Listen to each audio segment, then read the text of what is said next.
பிரிய பகவத் பந்துக்களே, நம்ம பாடசாலையில் பாகவத சப்தாகம் நேற்று முதல் தொடர்ந்து நடந்து வருகிறது. ரொம்ப ஆச்சரியம். வருங்கால கணபாடிகளாக இருக்கக்கூடிய உங்களுக்கெல்லாம் பெருமாளுடைய நேற்றே சொன்னோம், வேதங்கிறது பெருமாளுக்கு மூச்சுக்காது. சாதம்னு போட்டால் பசின்னு வந்தால் கரிம்பது குழம்பு கூட்டு அதெல்லாம் என்னது எக்ஸ்ட்ரா. மகாபிரசாதம் எதுக்கு பேர்? அன்னம் தான் முதல்ல போடணும், மீதியெல்லாம் கூட்டுலாம் இருக்கிறது எக்ஸ்ட்ரா. அதெல்லாம் இந்த மாதிரி பெருமாளுக்கு எது இருக்கோ இல்லையோ நித்தியம் அவர் வேதம் கேட்கணும். அப்படி வேதத்தை பண்ணுற கைங்கரியம் தான் பிராமணனாகிய நமக்கெல்லாம் விதிக்கப்பட்ட ஒரு கைங்கரியம். அதுதான் மெயினானது. அது பண்ணுற பாக்கியம் நமக்கெல்லாம் உங்களுக்கெல்லாம் கிடைச்சிருக்கு. நல்லா படித்து பெருமாளுக்கு வேதாத்தியனம் பண்ணி பெருமாள் காது செவி குளிர கேட்குற மாதிரி சொல்லக்கூடிய பாக்கியம் உங்களுக்கு எல்லாருக்கும் கிடைக்கணும். நேற்று கோகர்ண உபாக்கியானம்னு பார்ப்போம். பாகவதம் பல பெரிய இதுக்கு புராணம்னே பேருன்னு நேற்று சொன்னோம். புராபி நவம். கோகர்ணன் இன்னைக்கு எப்பயோ இருந்தான், ஆனால் அவனுடைய சரித்திரத்தை நேற்று கேட்கும்போது நமக்கு 2 தகவல் அதுலேருந்து தெரியுது. என்ன 2 தகவல் தெரிஞ்சது? அது என்றைக்கோ நடந்ததாக இருந்தாலும் இன்றைக்கும் பொருந்துற மாதிரி 2 தகவல். என்னது? பெரியவா பேச்சை தட்டக்கூடாது. தட்டினா என்னாச்சுன்னு கேட்டாரா? ஆத்மதேவர் பெரியவராகிய அந்த ரிஷி பெரியவா மாதிரி சொன்னார், உனக்கு இதெல்லாம் சரிப்பட்டு வராதுப்பா, பையனுடைய ஆசையெல்லாம் வச்சுக்காத, பேசாமல் நீ என்ன பண்ண, கிருஷ்ணாராமான்னு தபஸ் பண்ண வந்துடும், உனக்கு பையனால் சந்தோஷம் கிடைக்காதுன்னு சொன்னாரா? ஆனால் அவன் அதை கேட்கல. அதனால் பின்னாடி அவரே கஷ்டப்பட்டு அதேபடி அவரே காட்டுக்கு போய் தபஸ் பண்ணி பெருமாள் அடைஞ்சார். அதனால் பெரியவா சொன்னான்னா 1க்கு 4 ஆலோசிக்காமல் அதை அப்படியே ஏற்றுக்கணும்னு ஒன்று. இன்னும் ஒன்று, ஒரு பிரசாதம், பகவானுடைய அனுகிரகம், பெரியவாருடைய பிரசாதம்னு ஒருத்தர் கொடுத்தா அதை நம்ம என்ன பண்ணக்கூடாது? அவமரியாதை பண்ணக்கூடாது. அது அவமரியாதை பண்ணினா நம்ம வாழ்க்கை என்ன ஆகிடும்? பிரத்தியாரெல்லாம் அவமதிக்கிற மாதிரி ஆகிடுங்கிற சரித்திரம் இந்த துந்துலிங்கிறவருடைய சரித்திரத்தினால தெரிஞ்சிடும். அதனால் நம்ம என்ன 2 பண்ணக்கூடாது? பெரியவா பேச்சை தட்டக்கூடாது. யாராவது பிரசாதம்னு கொடுத்தா, மகான்கள் கொடுத்தா அக்ஷதையோ பிரசாதத்தையோ அலட்சியப்படுத்தக்கூடாது, இல்லையா? அது 2 நேற்று தெரிஞ்சுக்கணும். இப்போ இன்றைக்கி மெயின் நமக்கு வேதத்துக்கெல்லாம் நமக்கு இன்றைக்கி இந்து சமுதாயத்துக்கு நமக்கு வைதீக தர்மத்துக்கு முதல் குரு யார்? வியாசர். அவரை பற்றி சரித்திரம் வரும். அவர் தான் இந்த இதிகாச புராணங்கள்லாம் நமக்கு கொடுத்தவர், எல்லா வேதத்தையும் தொகுத்து கொடுத்தவர். வேதம் முதல்ல எப்படி இருந்தது தெரியுமா? நம்ம எஜுர்வேதம், சாமவேதம், அதர்வண வேதம், ருக்வேதம்னு விஷயம் இருக்கோம் இல்லையா? இதுக்கு முன்னாடி என்ன பேர்? ஏகாயனம்னு பேர். ஒரே வேதம். வேதாத்தியனம் பண்ணுறேன்னா என்ன பண்ணுவோம்? அந்த 4 சேர்ந்து தான் படிப்பாக போடணும். ஒரே வேதம்னு இருந்தது அப்போல்லாம்.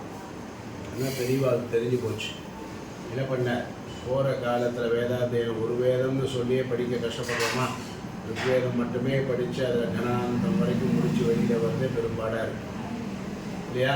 அப்புறம் எதிர்வேதம் பூர்த்தி பண்ணி அதில் படித்து கணபாடிகளாக வருதுங்கிறது அடுத்த பெரிய சாதனை. அப்புறம் சாமவேதம், அப்புறம் அதர்வணம். இந்த 4ஐயுமே படிக்கணும்னா காலம் எவ்வளோ இருக்குது? பின்னாடி இருக்கிறவாள் எல்லாராலையும் அது முடியாது. அப்படிங்கிறதுனால என்ன பண்ணிட்டார்? இதே வியாசர் தான் வேதத்தை தொகுத்து நமக்கு 4ஆக கொடுத்தார்.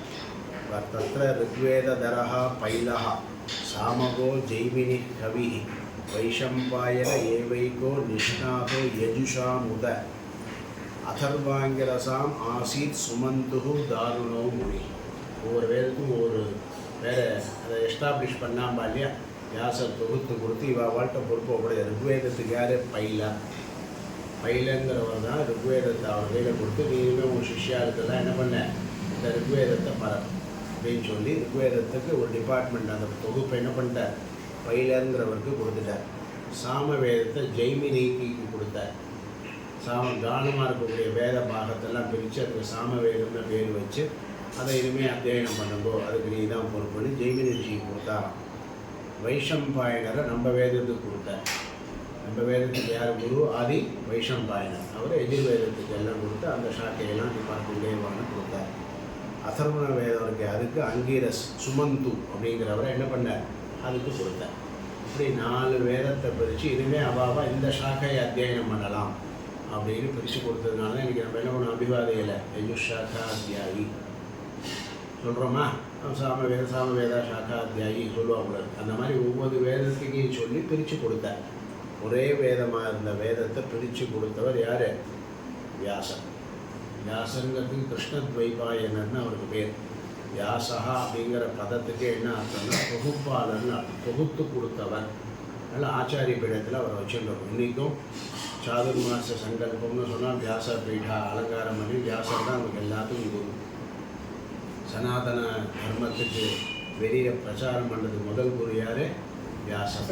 வைஷ்ணவாலாக இருந்தாலும் ஸ்மார்த்தாலாக இருந்தாலும் யாராக இருந்தாலும் வைதிக தர்மம்னு சொன்னால் நமக்கு அவர் தான். அவரால் தான் விஷ்ணுராஷ்டிரம் கிடைச்சது இல்லையா? அவரால் இந்த 4 வேத தொகுப்பு கிடைச்சது, மகாபாரதம் கிடைச்சது. இவ்வளோத்தையும் பண்ணினார். இதோடு இல்லை, 18 புராணங்களையும் பண்ணினார். இப்போ எவ்வளோ பெரிய காரியம்! ஒரு வேதத்தையோ ஒரு பாகவதத்தையோ பாராயணம் பண்ண நம்மளே இவ்வளோ டயர்டாயிரும் போகிறோம்னு நினச்சிடும். ஒரு காரியத்தை பண்ணி என்ன பண்ணோம், நிறைவாக பண்ணிவிட்டு நல்லா இருக்கு ஆஹா அப்படின்னு சாதிச்சிட்டோன்னு நினைக்கிறோம். அவர் இவ்வளோ பெரிய காரியத்தையும் பண்ணி என்ன பண்ணுறார்? அவருடைய ஆசிரமம் எங்கே இருக்குது தெரியுமா? வியாசருடைய ஆசிரமம் எங்கே இருந்தது? எங்கே இருந்தார் அவர்? பத்ரிகாசிரமத்துக்கிட்டக்க மானஸ், அது பேர் மானஸ் அப்படின்னு ஒரு இடம் இருக்குது. மனாம்பா. இப்போ சரஸ்வதி நதியை அங்கே தான் பார்க்க முடியும். நீங்கள் இந்த சரஸ்வதி கையில் இதில் திரிவேணி சங்கமத்தில் அந்தர்வாகினியாக போகுது இல்லையா? சரஸ்வதி நதியை நீங்கள் நிஜமாகவே நல்லா பார்க்கணும் அப்படின்னா பத்ரிகாசிரமத்துலேருந்து ஒரு 10 கிலோமீட்டர் தள்ளி போகும். மனா அப்படிங்கிற ஒரு இடம் இருக்குது. அங்கே தான் அந்த சரஸ்வதி நதி ஆவிர்வகிக்கிறார். இளவலேர்னு இருக்கும். இந்த பக்கம் இதெல்லாம் இந்த நதியெலாம் இவெல்லாம் ஒழுந்துட்டுருப்பா. அந்த பக்கம் அழகாக இளவலேர்னு இருக்கும். அது பக்கத்தில் தான் அவருக்கு ஆசிரமம் இருக்கும். வியாச குகான்னு பேர். அங்கே உட்காந்துட்டு இருந்தார். என்ன பண்ணார்? இவ்வளோ காரியத்தையும் பண்ணி ரொம்ப வருத்தமாக உட்காந்துட்டு இருந்தார். நம்மளாம் ஒரு காரியத்தை பண்ணி ஜாலியாக உட்காந்துருக்கோம். ஏதோ ஒரு பாராயணமோ ஏதோ ஒரு பூர்த்தி பண்ணிட்டோம்னா அப்பாடி ஒரு வேதாத்தியனம் பண்ணியாச்சு, ஒரு ஆஃபீஸில் வேலை பார்த்தாச்சு, இன்றைக்கி நல்லபடியாக தலிகை பண்ணியாச்சு, இப்படி ஏதோ ஒரு சொல்லி ஒரு காரியத்திலே நம்மளாம் திருப்தியாக இருந்துருவோம். ஆனால் அவர் இவ்வளோ பெரிய காரியம் பண்ணி அந்த ஆசிரமத்தில் இன்னும் அவருக்கு மனசில் திருப்தி ஏற்படாது. பொதுவாக ரிஷிகளுக்கெல்லாம் நமக்காவெல்லாம் உபதேசம் பண்ணுறார். போகிறோங்கிற மனசு தான் பொன் செய்யும் மருந்துன்னு சொல்லுவாளா? எதுவே நமக்கு கிடைச்ச வரைக்கும் போகணும்னு சந்தோஷப்படணும்ல. ஆனால் பகவத் கைங்கரிய விஷயத்தில் சந்தோஷமே படக்கூடாது, திருப்தியே வரக்கூடாது. இன்னும் பண்ணணுமே வேற ஒரு பிரம்மோத்சவத்துக்கு போய் பாராயணம் பண்ணிட்டு வரோம், வரதராஜருக்கு பண்ணிட்டோன்னா ஆஹா முடிஞ்சிட்டோன்னு என்ன நினைக்கிறோம்? அடுத்த பிரம்மோத்சவம் வந்து பாராயணம் பண்ணணும். அடுத்த உற்சவம் ஆஹா மன்னார்குடியில் ராஜகோபாலன் இருக்காரு, அந்த ராஜகோபாலனுக்கு போய் பாராயணம் பண்ணணும். அப்படி என்ன பண்ணணும்? அடுத்தடுத்து அதில் ஆசை வர்றது தப்பு கிடையாது. அதனால தான் வால்மீகி அதிருப்தஸ்தம் முனிமந்தே ராஜேதச மகல்மஷம் அப்படின்னு பேர். ராமாயணத்தை 24,000 ஸ்லோகமும் கொடுத்து ராமகாதையை எழுதினாலும் ஃபுல்லாக ராமனுடைய சரித்திரத்தை சொன்ன திருப்தி அவருக்கு ஏற்படலை வால்மீகி. அந்த மாதிரி வியாசருக்கு வேதத்தையே தொகுத்து 4 வேதமாக கொடுத்து மகாபாரதங்கிற ஒரு இதிகாசத்தையும் கொடுத்து இப்படி இருந்தோம். இன்னும் அவருக்கு திருப்தி வேணும். இப்போ வருத்தமாக இருக்கார். இப்போ நாரதர் போகிறார். பார்த்துட்டு என்ன சுவாமி இவ்வளோ வருத்தமாக இருக்கிறேன், என்ன விஷயம் அப்படின்னு நாரதர் கேட்குறார்.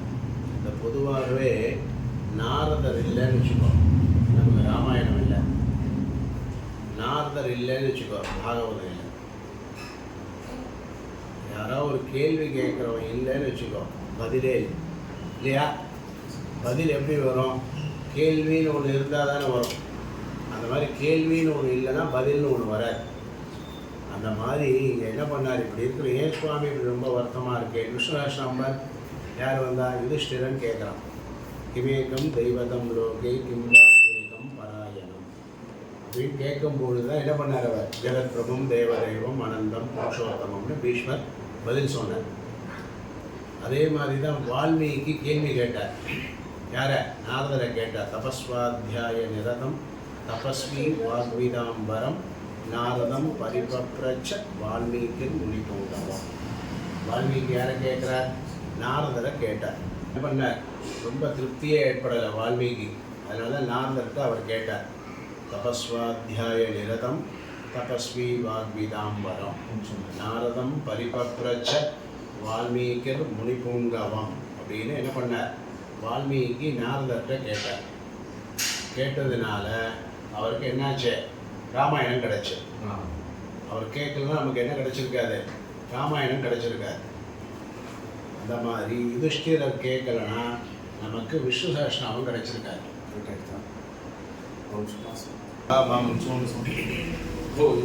கேட்கவே அவர் கோன்வஸ்மின் சாம்பிரதம் லோகே குணவான் கஷ்டவீரியவான்னு ஒரு 16 கல்யாண குணங்களை சொல்லி இந்த பேர்பட்ட குணங்களை உடைய ஒரு மானிடன் இருக்கானான்னு கேட்டார். அதுதான் எடுத்து சொல்லி தான் நாரதனுடைய உபதேசத்தினால்தான் நமக்கு ராமாயணம் கிடைச்சது. அந்த மாதிரி இங்கே வசிஷ்டர் ரொம்ப அதிருப்தியில் இருக்கார். இவ்வளோ காரியம் பண்ணியும் நமக்கு இன்னும் ஏதோ சித்தத்தில் ஒரு சந்தோஷம்னு ஒன்று ஏற்படலையே, எதனால் இருக்கும்னு கவலையாக இருக்காருன்னு தெரிஞ்சு நாரதர்கிட்ட கேட்குறாரு. இவ்வளோலாம் பண்ணி எனக்கு என்னமோ ஒரு இன்னும் ஒன்றும் பண்ணாதது மாதிரி இருக்கு. அது நமக்கெல்லாம் ஒரு பாடம். எவ்வளோ பெரிய காரியம் பண்ணினாலும் ஒன்றும் பண்ணாதவன் மாதிரி இருக்கணும். பெரியவா பார்த்தியா எவ்வளோ காரியத்தை சாதிச்சு இன்றைக்கி அவர் இல்லைன்னா வேதமே இல்லை. அவர் படத்தை பாரு, அவர் திருவுருவத்தை பார்த்தா ஒன்றுமே பண்ணாதவர் மாதிரி இருப்பார் இல்லையா? ஆஞ்சநேயரை பாரு, ராமரையும் சீதையும் இன்னைக்கு ராமர் சீதையை 2 பேரும் சேவிக்கிறோன்னா யார் காரணம்? தசரதரோ கௌசல்யாவோ இல்லை, அவள் பிறவியை கொடுத்ததோடு சரி. இன்னைக்கு ஹனுமார் போய் லங்கையில் தாண்டி சீதா பிராட்டியை கண்டுபிடிச்சி நமக்கு கிடைக்கலன்னா ராமனையும் சீதையும் இப்போ சேர்ந்து பார்க்க முடியாது. ஆனால் அப்பேற்பட்ட பெரிய காரியத்தை பண்ண ஹனுமாரை போய் பார், எப்படி இருக்கார்? கையை கூப்பிட்டு இல்லையா? எவ்வளோ பெரிய காரியத்தை பண்ணியிருக்கார், நான் கையை கூப்பிட்டு. பெரியவாள்லாம் அதான் நமக்கு பாடம். எவ்வளோ பெரிய காரியத்தை வித்யா ததாதி வினயம். நிறைய படித்ததுக்கு பெரிய அடையாளம் என்ன? வினீதனாக இருக்கணும். அண்ணா இருந்தாலா, கிருஷ்ணபிரேமி அண்ணா அவர் பண்ணாத உபன்யாசமாக, அவர் படிக்காத கிரந்தங்களாம் ஒரு துண்டை போட்டுன்னு பார்த்தா இவ்வளோ எளிமையாக இருக்கார். அதில் தான் நிறைகுடம்னு பேர். அந்த மாதிரி நிறைகுடமாக இருக்கக்கூடிய வியாசர் இருந்தாலும் ஒரு அதிருப்தி இருந்துட்டே. அப்போ அதை கண்டுபிடிச்சிட்டு கேட்ட உடனே சொல்கிறார் நாரதர், யதா தர்மாதயச்சார்த்தாக முனிவர்யானோ கீர்த்திதாக ந ததா வாசுதேவஸ்ய மகிமா ஹ்யனுவர்ணிதாக. உங்களுடைய அதிருப்தி என்னன்னு புரிஞ்சுட்டேன். உண்மைதான், நீங்கள் எவ்வளோ பெரிய காரியங்களை பண்ணினாலும் பகவானுடைய கல்யாண குணங்களை சொல்கிற மாதிரி ஒரு கிரந்தத்தை நீங்கள் பண்ணலை. மகாபாரதம் என்னது, 1,00,000 கிரந்தம் இருக்குது. அதில் என்ன பார்த்தோன்னா தர்மசாஸ்திரத்தை நிறையா சொல்லியிருக்கார். அதுவும் பீஷ்ம பருவெல்லாம் எடுத்து பார்த்தோன்னா கோர்ட்டு நியாயாலயமே வேண்டாம், அவெல்லாம் படிக்க வேண்டிய கிரந்தம். அது ஒரு நீதிபதி படிக்க வேண்டிய கிரந்தம். ராஜ்ய பரிபாலனம் பண்ணக்கூடிய எம்பியோ எம்எல்ஏவோ நம்மளெல்லாம் ஆள்றா இல்லையா, அவெல்லாம் படிக்க வேண்டிய கிரந்தம் இந்த சாந்தி பருவான்னு இருக்குது மகாபாரதம். பீஷ்மர் சொல்லக்கூடிய உபதேசம். அவரும் அரசியல்வாதி தான். அவர் சொல்கிற அந்த உபதேசத்தெல்லாம் அவ்வளோ தர்மங்கள் எல்லாம் எடுத்து கொட்டி வச்சுருக்கார். அப்பேற்பட்ட தர்மசாஸ்திரத்தெல்லாம் நீர் நல்லா விஷாலமாக வர்ணிச்சிருக்கார். எதில்? மகாபாரதம். கிருஷ்ணர் பிறந்த காலம் தானே. அவர் என்ன பண்ணியிருக்கிறோம், கிருஷ்ணரை பற்றியே வர்ணிச்சிருக்க வேண்டாமா?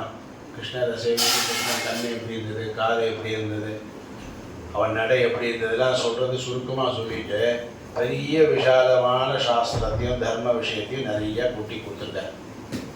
அதனால தான் வியாசரே உங்களுக்கு மனசில் ஒரு திருப்தி ஏற்படலை. வாசுதேவஸ்ய மகிமா ஹ்யனுவர்ணிதா யத் வத்ர சித்திரபதம் ஹரேரம்சோ ஜகத் பவித்ரம் பிரகிருணீத கர்ஹிச்சித் தத் வாயசம் தீர்த்தம் உஷந்தி மானசாக நயத்ர ஹம்சாக விரமந்தி சுக்ஷ்ணயாக. அதனால் நீங்கள் என்ன பண்ணுங்கோ, பகவானுடைய கல்யாண குணத்தை சொல்கிற மாதிரி ஒரு வர்ணனையாக இருக்கக்கூடிய கிரந்தத்தை பண்ணுங்கோ. நிறைவுன்னு எப்போ கிடைக்கும்னா பகவானிடத்தை போய் சேர்ந்து பகவானுடைய கல்யாண குணங்களை வர்ணிச்சாதான் ஒரு மனிதன் என்னவாரான், பூர்த்தியாக ஆறான். மன நிறைவுங்கிறது பகவானுடைய கல்யாண குணங்களை கேட்டாதான் கிடைக்கும். பகவானுடைய உற்சவத்துக்கு போகிறோம், பெருமானுடைய கிரீடங்களையும் அலங்காரத்தையும் பார்த்து எவ்வளோ ஆனந்தம் வருது இல்லையா? அந்த ஆனந்தம் வேறு எதுலையா வருதா? சாதாரண சந்தோஷம் லௌகீகத்திலையும் வரும். மன நிறைவு அப்படிங்கிறது எம்பெருமானுடைய கல்யாண குணங்களை கேட்கறதுனாலையோ பார்க்கறதுனாலையோ தான் கிடைக்கும். அதனால் அந்த எம்பெருமானை பற்றி ஒரு கிரந்தம் பண்ணுங்கோ அப்படின்னு சொல்லவே அதனால தான் நமக்கு பாகவதம் கிடைச்சிது. ஸோ வியாசருடைய அதிருப்தி போகிறதுக்காக 18 புராணங்களையும் அவர் பண்ணியிருந்தாலும் என்ன பண்ணார், கடைசியாக இந்த புராணத்தை பண்ணினார். அதனால தான் கடைக்குட்டின்னு பேர் பாகவத். கடைசியாக வந்தாலும் இன்றைக்கி பாப்புலராக இருக்கிறது எது?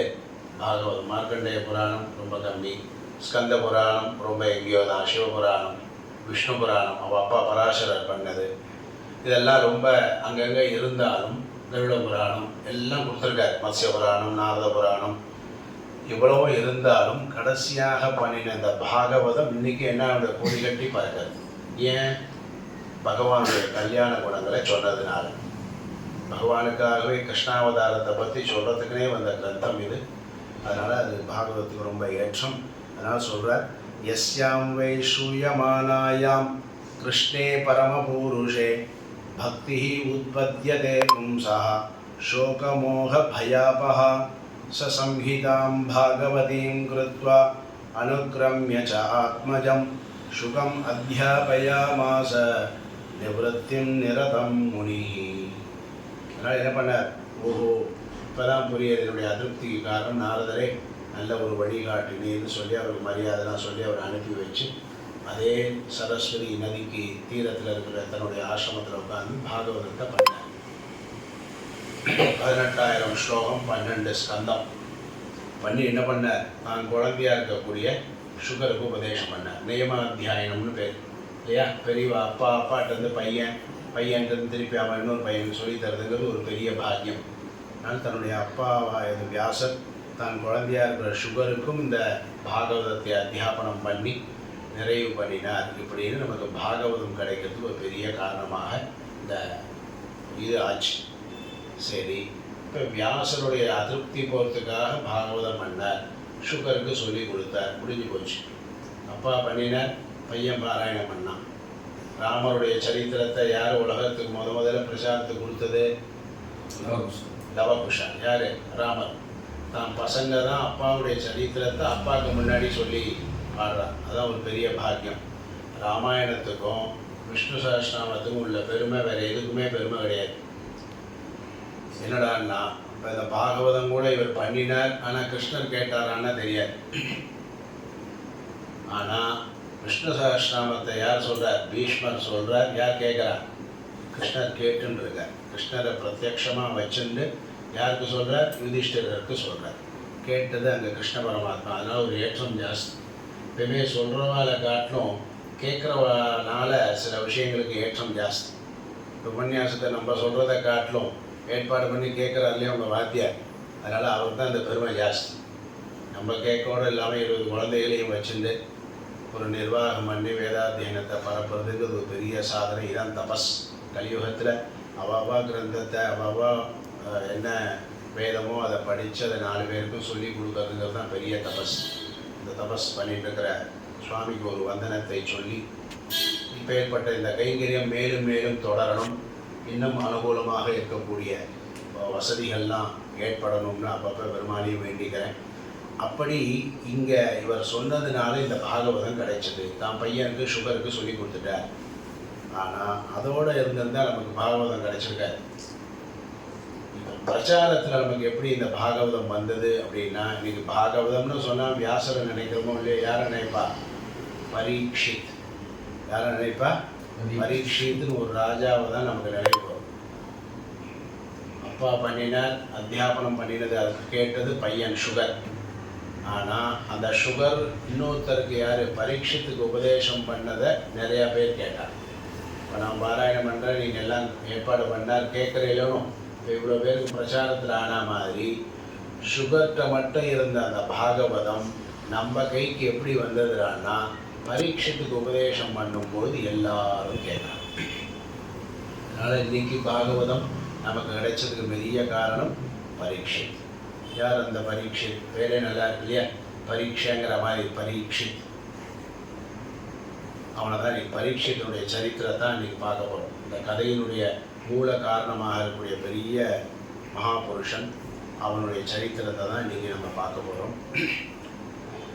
பஞ்சபாண்டவால் யுத்தம் பண்ணி ராஜ்யத்தெல்லாம் ஜெயிச்சு பெரிய ராஜ்யம்லாம் திருப்பி கிடைச்சாச்சு. எந்த ராஜ்யத்தை இழந்தாலோ இழந்ததை கிடைக்கிறதுக்கு தான் இவ்வளோ பெரிய மகா யுத்தம் கிடைச்சது. யுத்தம் கிடைச்சி ராஜாவாகி சக்கரவர்த்தி ஆயாச்சு. யார்? யுதிஷ்டிரர் சக்கரவர்த்தி. இப்போ ஆனால் பாருங்கள், பெரிய ராஜ்யத்தாண்டா கூட அவருக்கு அதில் ஒரு திருப்தி. அதான் அரசியல் என்றைக்குமே ஆனந்தத்தை கூட பதவியோ ஒரு அதிகாரமோ ஒரு லெவலுக்கு தான், மன நிறைவையோ ஒரு சந்தோஷத்தையோ அது கொடுத்துறாரு. அதனால்தான் பெருமாள் கர்மண்யேவ அதிகாரஸ்தி, கர்மாவாக அதை பண்ணணும், அவ்வளோதான். நான் பண்ணுறேன்னு நினச்சோன்னா அகங்காரம் போச்சு. அவ்வளோ பெரிய ராஜ்யத்தை பண்ணி எல்லாம் பண்ணி அவனுக்கு வம்ச விருத்தியானது ஏற்படணும்னா எல்லா குழந்தையும் போய் யார் அஸ்வத்தாமன் குழந்தைகள்லாம் கொண்டுட்டான். பரம்பரையே இல்லை பாரு. 5 மகாபுருஷர்கள் இருந்தால் அவளுக்கு பரம்பரை இல்லாமல் அடுத்த ராஜா வாழ்கிறதுக்கு பரம்பரை இல்லையே. அப்படி இருக்கிற கஷ்டத்தில் அவருடைய அர்ஜுனனுக்கு கல்யாணமான உத்தரா இருக்காளே, அவள் தான் இப்போ அடுத்த வம்சம். அவள் குழந்தை பிறந்தால் தான் அந்த வம்சமே வரும். அவள் கர்ப்பவதியாக இருக்கான். யார் உத்தராங்கிறது அர்ஜுனனுக்கு இன்னொரு சுபத்ரா இருக்காளே, அவளுக்கு கல்யாணம் பண்ணி அவளுக்கு பிறந்த ஒரு பொண்ணு, உத்தரதேசத்து ராணி இளவரசி. அவளுக்கு என்ன பண்ணுறா, அபிமன்யுக்கும் கல்யாணம் ஆனது. அவள் கர்ப்பவதியாக இருக்காள். இப்போ பாண்டவருடைய வம்சத்தில் அர்ஜுனன் குழந்தை போயாச்சு, யுதிஷ்டர் குழந்தை போயாச்சு, யாரும் குழந்தை இல்லை. பேரை சொல்லணும்னா இந்த குழந்தை வந்தால் தான் பேர் சொல்லணும், வம்சத்தலை. அப்படி ஒரு நிலைமையில் அவள் மாசமாக இருக்கா. அந்த கர்ப்பத்தையும் கூட பொறுத்துக்க முடியாமல் அந்த வம்சத்தையும் அழிக்கணும்னு அஸ்வத்தாமன். அஸ்வத்தாமன் யார்? அஸ்வத்தாமன்கிறவன் யார்? துரோணனுடைய பையன் பிராமணன். நல்லா புரிஞ்சுக்கோ, யார்? பிராமணன். ஆனால் குணம் பற்றியா மகாமட்டமான குணம். பிறப்பால் நாம் அந்தணர்களாக இருந்தாலும் நல்ல குணம் இல்லைனா என்னாச்சே, நம்ம பிறந்த பிறவிக்கு குலத்துக்கும் பேர் போச்சு. துரியோதனனை கூட மன்னிக்கலாம், அவனு கூட யுத்தத்தில் வந்தான், கடைசியில் அந்த ஸ்பாட்லேயே மரணம் வந்து முடிஞ்சது. ஆனால் அஸ்வத்தாமனுக்கு சிரஞ்சீவின் பட்டத்தையும் கொடுத்து அவன் பட்ட அவமானத்தை நினச்சி நினச்சி நினச்சி அவன் கஷ்டப்படணும்னு சாப்பிடும். சில பேர் பட்டுன்னு போயிடுச்சுன்னா உயிர் போயிடுச்சுன்னா நல்லதுன்னு நினைப்போம் இல்லையா. பட்டு சில பேர் கஷ்டப்பட்டுட்டே இருப்பாங்க, அப்படி சில பேர் தண்டனை கிடைக்கும். இந்த மாதிரி சிரஞ்சீவி பட்டம் கிடைச்சும் கஷ்டப்படக்கூடியவன் அஸ்வத்தாமன். பண்ணின தொழில் அப்படி. எஜமானனை திருப்திப்படுத்துகிறேங்கிறதுக்காக, துரியோதனை திருப்திப்படுத்துகிறேங்கிறதுக்காக பாண்டவர்களுடைய குழந்தை இருக்காளே, தூங்கின்னு இருக்கும்போது போய் கொண்டுடுவான். தூங்கிட்டு இருக்கிற குழந்தை யாராக கொள்ளலாமா? யுத்த நியதிப்படி என்ன பண்ணக்கூடாது. யுத்தம் முடிஞ்சு ரெஸ்ட் எடுக்கிறேன்னு உள்ளே போயாச்சுன்னா அவளை ஒன்றும் பண்ணக்கூடாது. அப்படி பொண்ணு அப்பயே அவனை அவமானப்படுத்தி அவனை குருவனுடைய பையங்கிறதுனால கொல்லக்கூடாதுன்னு விட்டதுனால அவனை என்ன பண்ணிட்டான், வருணை விட்டுட்டான். ஆனால் அவன் என்ன பண்ணுறான், இன்னும் சில அந்த பொறாமை கெட்ட குணம் போகலை. அதனால் இந்த உத்தரா கர்ப்பமாக இருக்கான உடனே இந்த வம்சம் வந்தால் திருப்பி பாண்டவர்களுக்குரிய வம்சம் வந்துருமே அப்படிங்கிறதுனால அந்த வம்சமும் அழியணுங்கிறதுக்காக பிரம்மாஸ்திரம் போடுறோம். உத்தரா கர்ப்பத்தில் இருக்கக்கூடிய குழந்தை அழியணும் அப்படின்னு என்ன பண்ணுறான், எல்லாரும் நன்னா இருக்கணும்னு வாழ்த்த வேண்டிய குலத்தில் பிறந்தவன் என்ன நினைக்கிறான், இவர்கள் அழியணும்னு நினைக்கிறான். அதனால தான் பிறவி நமக்கு கிடைச்சது பெரிய பாக்கியம். அந்த பிறவிக்கு உண்டான குணத்தை தக்க வச்சுட்டா தான் இன்னும் பெரிய பாக்கியம். அந்தணர்களாக பிறந்தது பாக்கியம். ஆனால் பிறந்து வேதாத்தியனம் பண்ணினா அது சிறப்பு இல்லையா. வேறு எத்தனையோ கல்விகள் எல்லாம் படிச்சிருந்தாலும் நாம் ஏதோ சொல்லிக்கலாம் பிராமணன். பிராமணன்னா யார்? பிரம்மத்தை அறிந்தவன் பிராமணன். பிரம்மங்கிறது வேதம். வேதத்தை அறிந்தவன் தான் பிராமணன். அதை கற்று அதன்படி நடந்த கற்க கசடர கற்றவை நிற்க அதற்கு தக. முதல்ல நல்லா படிக்கணும். படிச்சுட்டு என்ன பண்ணோம், அதுக்கேற்ற மாதிரி நடந்துடும். இப்போ எல்லாரை காட்டும் ரெஸ்பான்சிபிலிட்டி சமுதாயத்தில் நமக்கு தான் ஜாஸ்தி. நீ போய் ஐயரே நீ போய் இப்படி பண்ணிட்டேங்கிறான் பாரு. சாதாரண லௌகீகத்தில் இருக்கிறவங்க கூட ஏதோ தப்பு பண்ண ஐயா சாமி நீங்கள் போய் இப்படி பண்ணலாமாம், சாதாரண தப்பாக இருந்தவங்க. ஏன்னா நம்ம அந்த தப்பு எல்லாம் பண்ணாமல் இருந்து தெளிவாக இருக்கக்கூடிய குலம் நம்ம. அப்படி இருக்க வேண்டியவன் போட்டி பொறாமை அலட்சியம் ஒரு குணத்தினால தன் குலத்துக்கே பெரிய கெட்ட பேரை வாங்கி கொடுத்த அஸ்வத்தாமன் ஏதோ எஜமானன் துரியோதனுக்கு நல்லது பண்ணுறேன்னு நினச்சி என்ன பண்ணுறான், அவன் கர்ப்பத்தில் இருக்கக்கூடிய குழந்தைய அடிக்கிறான். அதனால் அவள் திடீர்னு தூக்கி வாரி போட்டு குழந்தை ராத்திரி எந்துண்டு ஓன்னு அழறான். உத்தரா பாகி பாகி மகாயோகின் தேவதேவ ஜகத்பதே நானியம் त्वद् அபயம் பஷ்யே யத்ர மிருத்யு பரஸ்பரம். பாகி பாகி மகாயோகின்.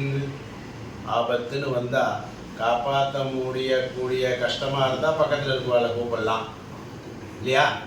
யாராலையும் காப்பாற்ற முடியாத ஒரு ஆபத்துன்னு இருந்தால் அப்போ யாரை கூப்பிடணும்? பெருமாளை தான் கூப்பிடணும்.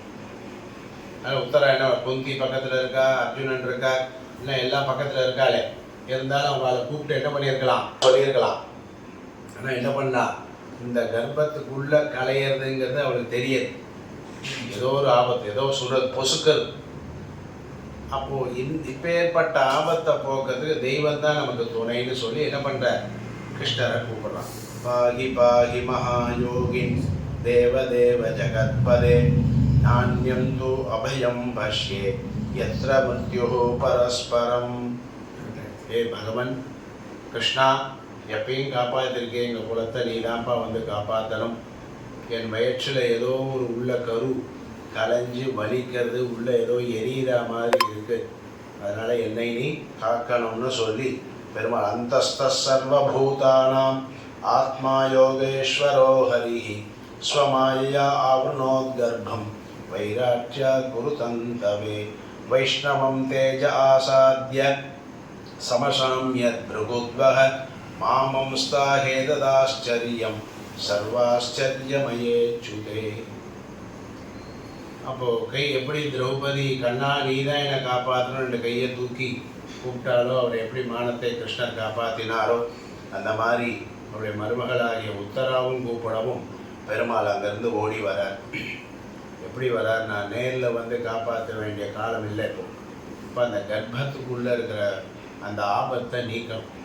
அதுதான் பெருமாளுக்கு இவர் கர்ப்பத்தில் அஸ்வத்தாமன் பானத்தை போட்டான், ஏவி விட்டாங்கிறது அவருக்கு எப்படிடா தெரிஞ்சுக்கிறான்னா, அதான் வாக்கியம் போடுறவர் சர்வபூதாத்மா, எல்லா பூதங்களுக்குள்ளேயும் உள்ள இருக்கக்கூடியவர் யார், அந்தர்யாமி பகவான். அவருக்கு தெரியும்.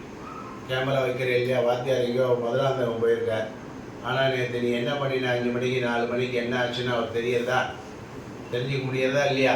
நம்ம என்ன பண்ணினோங்கிறது அவர் கண்டுபிடிக்கிறார் இல்லையா? எப்படி அவர் இல்லாட்டாலும் அதுக்கு ஏற்றின சாதனம் இருக்குது. நம்ம லௌகிகமாகவே பார்க்குறோமே, வெளில போனால் அதை கண்டுபிடிக்கிறதுக்கு ஒன்று வச்சாச்சுன்னா நம்ம எங்கே போனாலும் என்ன பண்ணலாம், இந்த இடத்துல யார் உள்ளே வந்தால் இங்கே என்ன பண்ணால் என்னங்கிறத அவர் அமெரிக்காவில் இருந்தால் கூட கண்டுபிடிக்கலாம். இது சாதாரண லௌகீக ஒரு மிஷினுக்கே இந்த சக்தி இருக்குது, கண்டுபிடிச்சிருக்காருன்னா ரிஷிகள் இல்லையா, ஞானிகள், அதுவும் பகவான் உலகத்தையே படைத்தவர், அவருக்கு உள்ளத்தில் என்ன இருக்குது ஏது என்னன்னு அவருக்கு தெரியாதா? அவர் பார்த்தாருன்னா தெரிஞ்சு போச்சு. ஓஹோ இப்படி நடந்திருக்கு, உத்தரா கூப்பிடுறா, கர்ப்பத்தில் இருக்கிற குழந்தைய நம்ம காப்பாற்றணும், வாசம் தானே இந்த வம்சம் தலைக்கணும் அப்படிங்கிறதுனால என்ன பண்ணுறார் பகவான். ஓ அங்கேருந்து என்ன பண்ணுறார், இதம் மாயா தேவ்யா சிருஜத்யவதிஹந்த்யஜா பிரம்மதேஜோ விநிர்முக்தை ஆத்மஜை சக கிருஷ்ணயா. ஆனால் என்ன பண்ணா, ஓடி வந்து எல்லாருமா சேர்ந்து ஐயோ என்னாச்சு என்னாச்சுமா, கவலைப்படாத, ஒன்றும் படாத, உனக்கு ஒன்றும் ஆகாதுன்னு சொல்லி எல்லாருமா கிருஷ்ணரை வேண்டிக்கிறான்.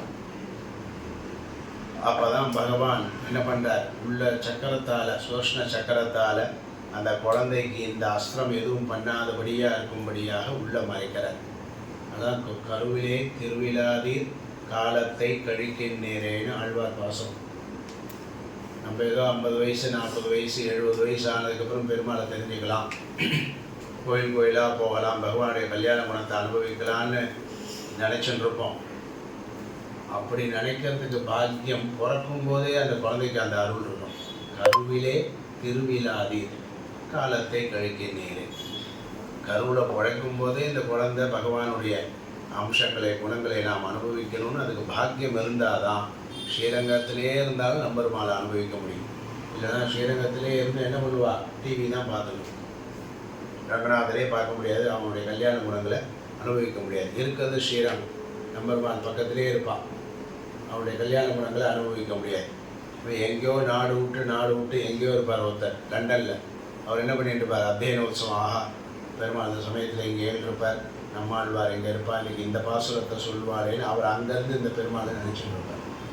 என்ன சுவாமி இங்கே இருக்கார் பக்கத்தில், அங்கே இல்லையே, நான் கருவிலே திருவிழாதீர், பிறக்கும் போதே கருவிலே அந்த பகவானுடைய குணம் இருக்கும். அந்த மாதிரி இந்த குழந்தைக்கு பிறக்கும் போதே பெருமாளுடைய சக்கரத்தினுடைய அம்சத்தினால காப்பாற்றப்பட்ட குழந்தை. அதனால் அப்படி ஒரு கதி கலங்கி எல்லாரும் இருக்கும் பொழுது என்ன ஆச்சரியம், பாகவதத்தில் முதல் ஸ்துதியே இந்த ஸ்துதி தான் ஆரம்பம். பாகவத பாராயணம்னு பண்ணினா ஏதோ பண்ணுறோம், சில இது பண்ணாட்டாலும் சில ஸ்துதிகள் ரொம்ப முக்கியம். பாகவதம்னாலே ஒரு ஸ்துதி தான் அது.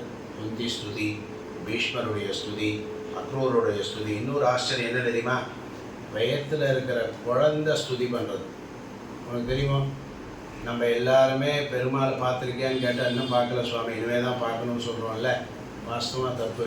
குழந்தை நம்ம கர்ப்பத்தில் அம்மா வயத்தில் இருக்கோமே, நம்மளை எல்லாம் உள்ள பெருமாள் பார்த்துருக்கா, பெருமாள் நம்மளையும் பார்த்துருக்கா, நாமும் பெருமாளை பார்த்துருக்கோம். உள்ளுக்குள்ளே இருக்கும்போது பெருமாளும் நாமும் பேசிக்கிறதுங்கிறது உண்டு. ஆனால் வெளியில் வந்தால் ஏன் மறந்துடுறோம்னா அதான் அந்த மாயை. வெளியில் வந்தும் பெருமாளை மறக்காத ஒரே ஒரு ஜீவாத்மா யாருன்னா ஷடகோபர், நம்மாழ்வார். நம்மெல்லாம் குழந்தையாக இருக்கும்போது உள்ள வயிற்றிலே பெருமாளை பார்த்தோம். அப்புறம் வெளியில் வந்தோடனே என்ன, அம்மாவை பார்க்குறோம், அப்பாவை பார்க்குறோம், பாலை பார்க்குறோம், மாடை பார்க்குறோம், அப்படியே உலகத்தில் போயிட்டோம், பெருமாளை மறந்துடுறோம். ஆனால் அதுக்கு என்னென்னா ஒரு வாயு சம்ஸ்காரம், போன ஜென்ம சம்ஸ்காரம்னு ஒன்று நம்ம மேலே ஒட்டின்றதுனா என்ன பண்ணலாம், உள்ள கர்ப்பத்தில் பெருமாளை பார்த்தது கூட தெரியாது. வெளியில் வந்து சாமான்யமாக அந்த குழந்தை அழுகிறது, சிரிக்கிறது, சாப்பிட்றது அப்படின்னு இருக்கும். அந்த மாதிரி தான் நம்மாழ்வார் ஷடகோபன் பிறந்த உடனே ஷடகோபன்னே பேர் பெற்று. ஷட அப்படின்னா அது ஒரு வாயு விசேஷம். அந்த வாயு அப்படி வந்து அவர் மேலே ஆவரணம் பண்ண வரும்போது கோச்சுன்ற ஏன்ட்டு இதெல்லாம் நடக்காது அப்படின்னு சொல்லி புளிய மரத்து அடியில் போய் உட்காந்துரும். அம்மா பாலே குடிக்கல. நம்மலாம் பிறந்த உடனே அம்மா பால் குடிச்சு வந்தோமா, அந்த குழந்தை பிறந்து எடுத்த உடனே பெருமாள் தெரிஞ்சு புளிய மரத்தில் போய் உட்கார்ந்தவர் தான். அதெல்லாம் ஷடகோபன்னு பேர். அப்படி கருவில் இருக்கும் பொழுதே பகவானை பார்த்த அந்த ஒரு ஞாபகத்தை கடைசி வரைக்கும் வச்சுருந்தவன் இந்த பரீட்சை. இந்த ஆபத்து வந்ததுன்னு குடும்பத்தோடு சேர்ந்து ப்ரேயர் பண்ணுறா, பெருமாளை வேண்டிக்கிறார். அப்படி வேண்டிக்கும் போது குந்தி, கிருஷ்ணனுடைய அத்தை, அவர் வேண்டிக்கிற ஸ்தோத்திரம் ரொம்ப ஆச்சரியமான ஸ்துதி. ஸ்துதினாலே பெருமாளுக்கு பூஜை பண்ணேன் அப்படின்னா நம்ம எதுக்காக பண்ணுவோம்? பெருமாளுக்கு பூஜை பண்ணு, துளசி சேர்க்கிற, பெருமாளுக்கு அபிஷேகம் பண்ணுறோம். எதுக்காக பண்ணுறோம்? நமக்கு க்ஷேமத்துக்காக பண்ணுறோம் இல்லையா? பூஜையும் பண்ணுறோம், பரீட்சையில் நல்லா பாஸ் ஆகணும், எனக்கு சீக்கிரம் விவாகம் ஆகணும், நல்ல குழந்தை பிறக்கணும், நான் கனபாடிகளாக ஆகணும் அப்படின்னு ஏதோ ஒரு மனசில் நினச்சின்னு எங்கள் அம்மா நன்னா இருக்கணும், அப்பா நன்னா இருக்கணும் அப்படின்னு பிரார்த்தனை பண்ணி தானே பெருமாள் புஷ்பம் சேர்க்குறோம், பழம் சேர்க்குறோம். ஏதோ ஒரு பலன் தானே, நல்லது தானே நினைக்கிறோம். இதனால் இயற்கையாக நினைப்போம். ஆனால் ரொம்ப ஆச்சரியம் பார், குந்தி அதை நினைக்கல. கிருஷ்ணா உன் திருவடியில் 2 புஷ்பம் போடுறேன், எதுக்கு? எனக்கு ரொம்ப கஷ்டத்தை கொடு. கிருஷ்ணா உன் திருவடி 2 பழத்தை அம்சம் பண்ணுறேன், எதுக்கு? எனக்கு கஷ்டத்தை கொடு. கிருஷ்ணா உனக்கு வெண்ணெயை அம்சம் பண்ணுறேன், எதுக்கு? ஆபத்தை கொடு. கிருஷ்ணா உனக்கு நைவேத்தியம் பண்ணுறேன், அலங்காரம் பண்ணுறேன், எதுக்கு? எனக்கு பெரிய ஆபத்தை கொடு. யாராவது கேட்பாளா? யாராவது பெருமாள் பெருமாள்கிட்ட என்ன கேட்போம்? எல்லாருக்கும் பெருமாள்னா பெருமாள் வராது. குருவாயூரப்பன் சாட்சி பெருமாள் உட்கார். எல்லாம் சொன்னால் வரணும்னு சொல்லிட்டு எனக்கு பெரியவா சாமி கூப்பிட்டுருந்தாலும் வரணும் சொல்லி பெரியவா பெரியவா நான் உத்தரவு வாங்கிக்கிறேன். என்னாச்சு? பெரிய பாக்கியம். இந்த ஒரு பிரார்த்தனையை பண்ணினதுங்கிறது எப்படி ஆச்சரியமான பிரார்த்தனை. என்ன பிரார்த்தனை பண்ணுறா? நமஸ்தே புருஷம் துவம் ஆத்யம் ஈஸ்வரம் பிரகிருதே பரம் அலக்ஷ்யம் சர்வபூதானாம் அந்தர்பகிரவஸ்திதம் கிருஷ்ணாய வாசுதேவாய தேவகீ நந்தனாய ச நந்தகோபகுமாராய கோவிந்தாய நமோ நமः. நமः பங்கஜநாபாய நமः பங்கஜமாலினே நமः பங்கஜநேத்ராய நமஸ்தே பங்கஜாங்கிரயே. ஹே கிருஷ்ணா, வசுதேவருடைய குமாரா அப்படின்னு சொல்லி பெருமாளை தன்னுடைய இப்போ நிகழ்காலத்தில் பெருமாள் இன்னாருடைய பிள்ளை, இன்னாருக்கு அம்மா இதெல்லாம் சொல்லி பண்ணினாலும் எடுத்தெடுப்பில் என்ன சொன்னால் நமஸ்தே புருஷம் துவம் ஆத்யம்.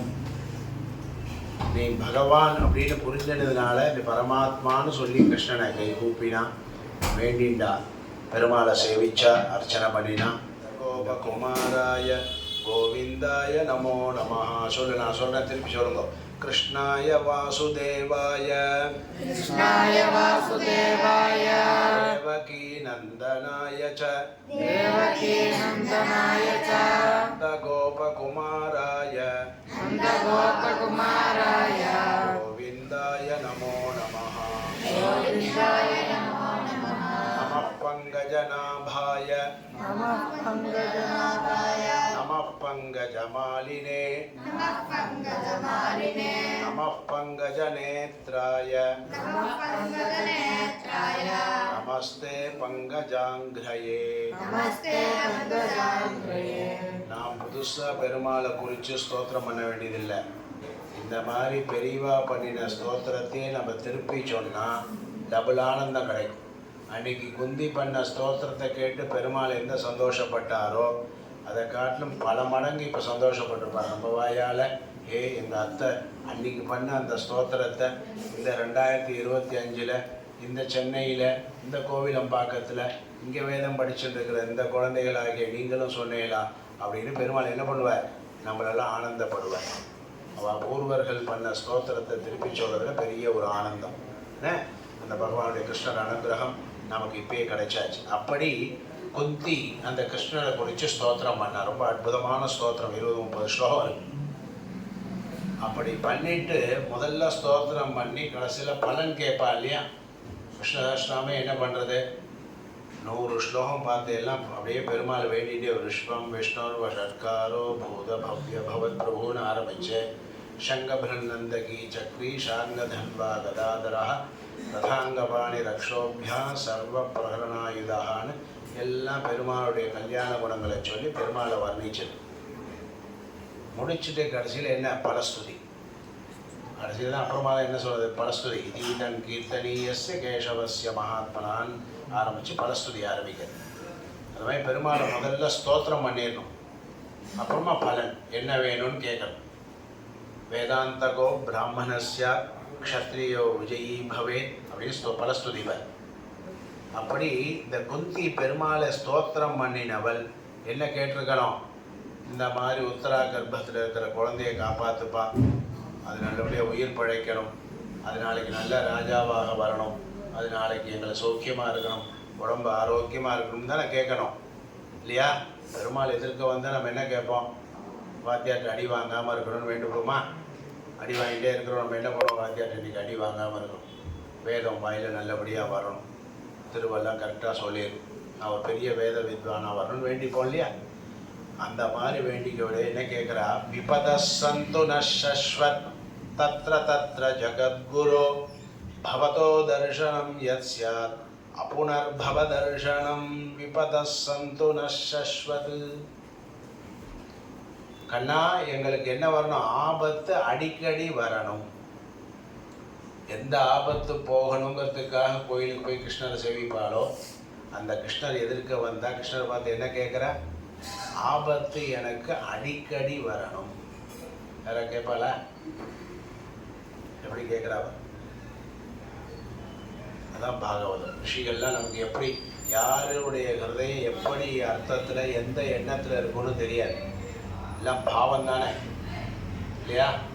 பாவத்தில் என்ன பண்ணுறார், பக்தாவதி களிமண்ணால் தாமரை ஸ்வர்ண புஷ்பமாய் தாமரை பண்ணினான், அதை கொண்டு போய் பெருமாளுக்கு சேர்ப்பான். இதில் களிமண்ணில் தாமரை பூ பண்ணி கிருஷ்ணா பாண்டுரங்கான்னு சேர்ப்பான். உதைக்க மாட்டா. நம்ம கல்கண்டு களிமண்ணில் பண்ணி இருந்தாங்க, கல்கண்டுனா வாங்கிப்பியானி மாமா இருந்தாங்க, வடை கேட்டு இருந்தாங்க, வடையை ஒரு களிமண்ணில் பண்ணி மாமாட்ட கொடுத்தா மாமா வாங்கிப்பாரா, அடிக்க மாட்டார். ஆனால் அவர் என்ன பண்ணார், கிருஷ்ணனுக்கு களிமண்ணில் ஒரு தாமரை பண்ணி கிருஷ்ணா கமல புஷ்பம் சமர்ப்பயாமி அப்படின்னு சமர்ப்பித்தார். உள்ளே போய் பார்த்தா பெருமாள் திருவடியில் என்ன இருக்கு, ஸ்வர்ண புஷ்பமாக இருக்கு. பெருமாள் திருவடியில் என்னவா இருக்கு, களிமண்ணில் சமர்ப்பித்தது ஸ்வர்ண புஷ்பமாக இருக்கு. இந்த பாவம் பெருமாள் எதை பார்ப்பார், பாவத்துக்கு அடிமைங்கிற. பின்னாடி அம்பரீஷ சரித்திரத்தில் அற்புதமாக பெருமாள் நமக்கு அடிமையா, நான் பெருமாளுக்கு அடிமையா. பொதுவாக யாருக்கு அடிமை, நம்ம தானே பெருமாளுக்கு அடிமை. இதானே யதார்த்தம். ஆனால் பெருமாள் சொல்கிறார் அம்பரீஷன்ட்ட, இந்த சக்கரத்தாழ்வார் துரத்திட்டு வருது. துர்வாச ரிஷி அந்த அம்பரீஷன்ட்டு அபச்சாரப்பட்டார். அப்போ துர்வாச பெருமாள்கிட்ட வேண்டிக்கிற, ஐயோ இதை பின்னாடி துரத்துறது பாவம் சக்கரம், என்னை காப்பாற்றுன்னு பெருமாள் சொல்கிற. ஐயோ எனக்கு அதெல்லாம் தெரியாதுப்பா, அகம் பக்த பராதீனா. என்ன சொல்கிறார் அவர்? அகம் பக்த பராதீனா. ஐயோ நான் சுதந்திரனே இல்லைப்பா, நான் யாருக்கு அடிமை? யாருக்கு அடிமை? பக்தனுக்கு நான் அடிமை. இப்போ தான் கேட்டேன் நான், நம்மளாம் யாருக்கு அடிமை? பெருமாளுக்கு அடிமை. பெருமாள் என்ன சொல்கிற? பக்தனுக்கு நான் அடிமை. கண்ணினுஞ்சிறு தாம்பினால் கட்டுண்ண பண்ணிய பெருமாயன். யாராவது உரல்ல கட்டி போட முடியுமா?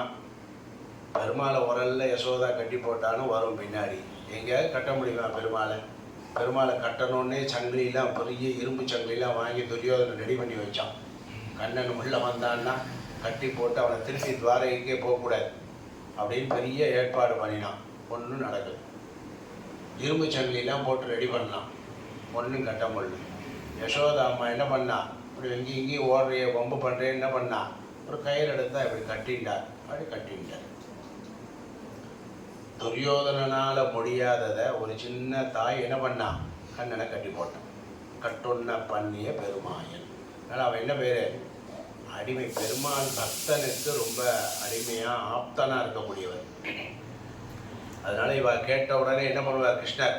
உடனே துன்பத்தையே கொடுப்பான்னு அர்த்தம் இல்லை, அவள் பாவனையை புரிஞ்சுட்டார். குந்தியே சொல்கிறான், விபத சந்துன சஸ்வத் அப்படின்னு கேட்டவன். அடிக்கடி எனக்கு ஆபத்து வரட்டும்னு கேட்டவள் சும்மா கேட்கலவ, ரொம்ப அறிவுபூர்வமாக கேட்டிருக்கான். இப்படி கேட்டதை அர்த்தத்தை நம்ம தெரிஞ்சினோன்னா ஆமாம் ஆச்சரியந்தான், அவள் கேட்டது உண்மை, நமக்கு கூட அப்படி தான் புத்தி வரணும்னு தோணும். என்ன சொல்கிறா தெரியுமா? ஏ கிருஷ்ணா, எப்பயும் எனக்கு ஆபத்து வரணும்னு கேட்டதுக்கு காரணம் என்ன சொல்கிறாரு? அடுத்த லைனில் பவதோ தர்ஷனம் யத் ஸ்யாத் அபுனர்பவ தர்ஷனம்.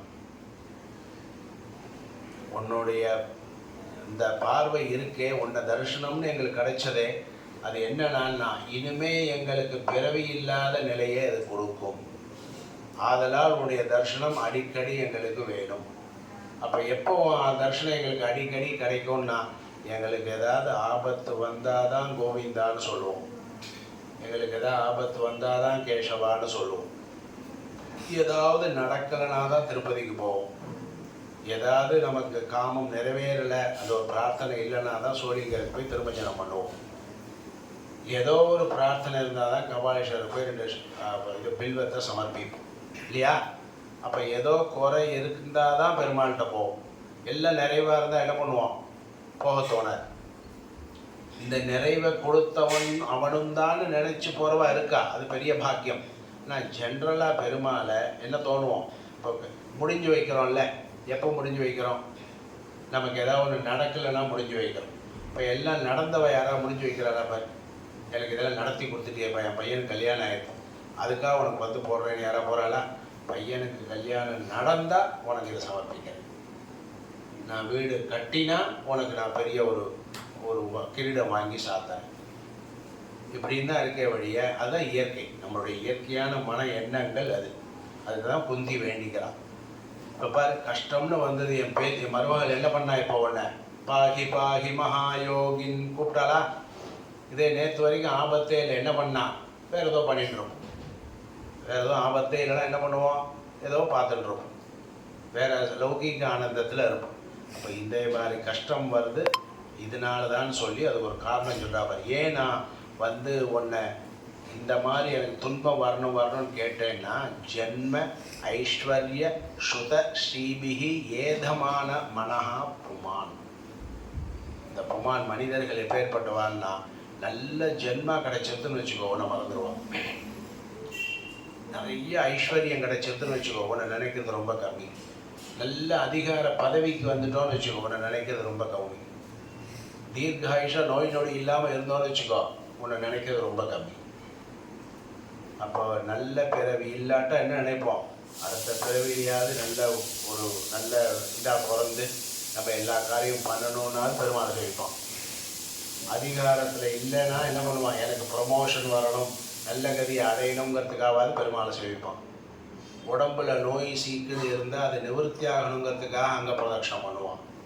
அப்போ ஏதோ ஒரு குறை இருந்தால்தான் உன்னுடைய நினைப்பு இறைவனாகிய உன்னை நினைக்க வருதுங்கிறதுனால உன் நினைப்பு துன்பம் இருந்தால் தான் வரும்னா எனக்கு துன்பமே இருக்கட்டும்னு கேட்டேன். இல்லை ஆச்சரியமான ஸ்தோத்திரம். விபத சந்துன சஸ்வதம். அப்போ இதுலேருந்து என்ன அர்த்தம்? நமக்கு இறைவனை இன்பமாக இருக்கும்போது நினைக்க தெரிஞ்சால் இந்த பிரார்த்தனை தேவையில்லை. பெருமாளை வச்சா துன்பம் வரணும்னே வேண்டிக்கணும்னு இல்லை. அதனால தான் குலசேகரர் பிருத்திய பிருத்திய பரிச்சாரக பிருத்திய பிருத்திய பிருத்தியஸ்ய பிருத்திய இனிமாம் ஸ்மரலோகன். அது என்ன சொன்னார்? எனக்கு என்ன நடக்கணுமோ என்ன போல் நடந்துட்டு போட்டோம். நிச்சலா பக்தி ரஸ்து. எனக்கு வேண்டியது என்ன பிறவி எடுப்பேன்னு எனக்கு தெரியாது. நாளைக்கு பாப்பாவோ மலையாவோ பன்னியாவோ யானையாவோ குட்டியாவோ இன்னொருக்கு பாடசாலை பையனாவோ பிறக்கலாம், நான் ஏதோ இருக்கட்டும். ஆனால் உன்னிடத்துல மறதின்னு இல்லாத ஒரு எண்ணத்தை எனக்கு கொடுக்கணும்னு வேண்டிக்கிறேன். அந்த மாதிரி இவளும் இதுக்காக அந்த துன்பங்கள்லாம் போகணும் வேண்டினதுபடியே கிருஷ்ணர் என்ன பண்ணார்? யோகேஸ்வரா அகில குரு பகவன் நமஸ்தே. தன்னுடைய அத்தனைக்கு கிருஷ்ணர் யோசிக்கிற என்ன, அத்தை நீ போய் என்ன இப்படிலாம் பிரார்த்தனை பண்ணுற? இங்கே எங்கேயுமே உறவை சொல்லியே பிரார்த்தனையே இல்லைவர். வாஸ்தவமாக உறவு நமக்கும் கிருஷ்ணருக்கும் உறவான்னு கேட்டால் பக்தன் பாகவதன் அப்பெருமாள் நம்ம தாசர்கள்ங்கிற உறவு. குந்திக்கெலாம் 2 உறவு, அத்தை மருமாள் அப்படிங்கிற உறவு வேறு இருக்கு இல்லையா? அப்போ இன்னும் எவ்வளோ ஸ்ரேயஸ் பார். ஆனால் அதை சிறப்பாக சொல்லலை பரவாயில்ல. சரீர சம்பந்தத்தால் வந்த உறவை காட்டிலும் எந்த உறவு ரொம்ப நிச்சயமானது? பிரேமையினால் அன்புனால் வரக்கூடிய உறவு என்றைக்கும் நிலைச்சு நிற்கும். பக்தியினால் வரக்கூடிய உறவு என்றும் நிலைச்சு நிற்குங்கிறதுனால பகவானிடத்தில் பக்தி அப்படிங்கிறது தான் சிறந்த ஒரு உறவு. அவனுடைய பாகவதர்களாகிய நாம்னு சொல்கிறதுனால பகவன் நமஸ்தே.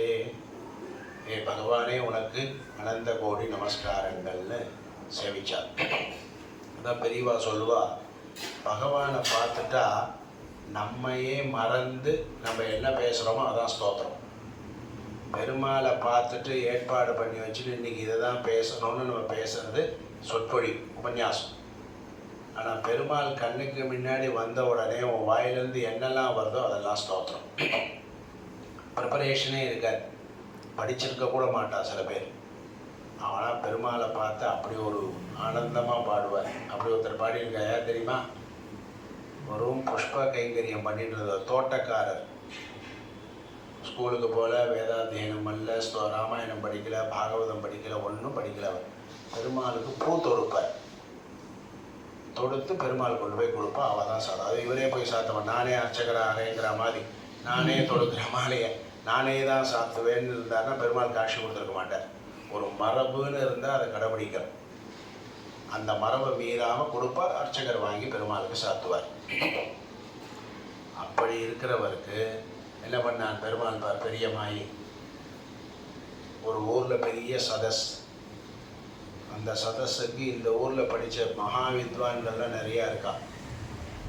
ஆனால் அவளை விட்டுட்டு அந்த சதஸுக்கு இந்த தோட்டத்தில் கைங்கரியம் பண்ணுற ஒருத்தர் இருக்கார், விஷ்ணு சித்தர்னு பேர். அவருக்கு மனசில் எப்பயுமே விஷ்ணுவை நினச்சிட்டே இருப்பார். அவரை கூட்டின்னு வாங்கன்னு கட்டளை. ஊரில் படித்த மகா வித்வான்கள்லாம் நிறைய பேர் இருக்கா. பெருமாள் கட்டளை என்னது? அந்த தோட்ட கைங்கரியம் பண்ணிட்டு இருக்காரு, அவரை கூட்டிட்டு வாங்கணும். அங்கேருந்து சேவர்கள்லாம் வந்தான். சுவாமி, உங்களை எங்கள் ராஜா கூப்பிட்டார், ஏதோ பெரிய வித்வத் சதஸ் நடக்கிறது, உங்கள்கிட்ட நிறைய விஷயம் இருக்காமே, நீங்கள் வந்து அங்கே ஸ்தாபனம் பண்ணணும்னு. அவர் சொல்கிறார். என்ன பண்ணுறேன்? ஐயோ, நான் ஒன்றுமே படிப்பு இல்லாதவன்பா. புஷ்பம் மாலவனை எப்படி நான் கட்டணும், எங்கே எந்த பூவை வச்சா எப்படி டிசைன் நல்லா இருக்கும், இதை பற்றி சதஸ் நடந்தால் கூப்பிட்டு நான் வரேன். பரமாத்மாவை பற்றி கொள்ளக்கூடிய சதஸில் எனக்கு என்னப்பா இல்லை தெரியாது, கட்டளை.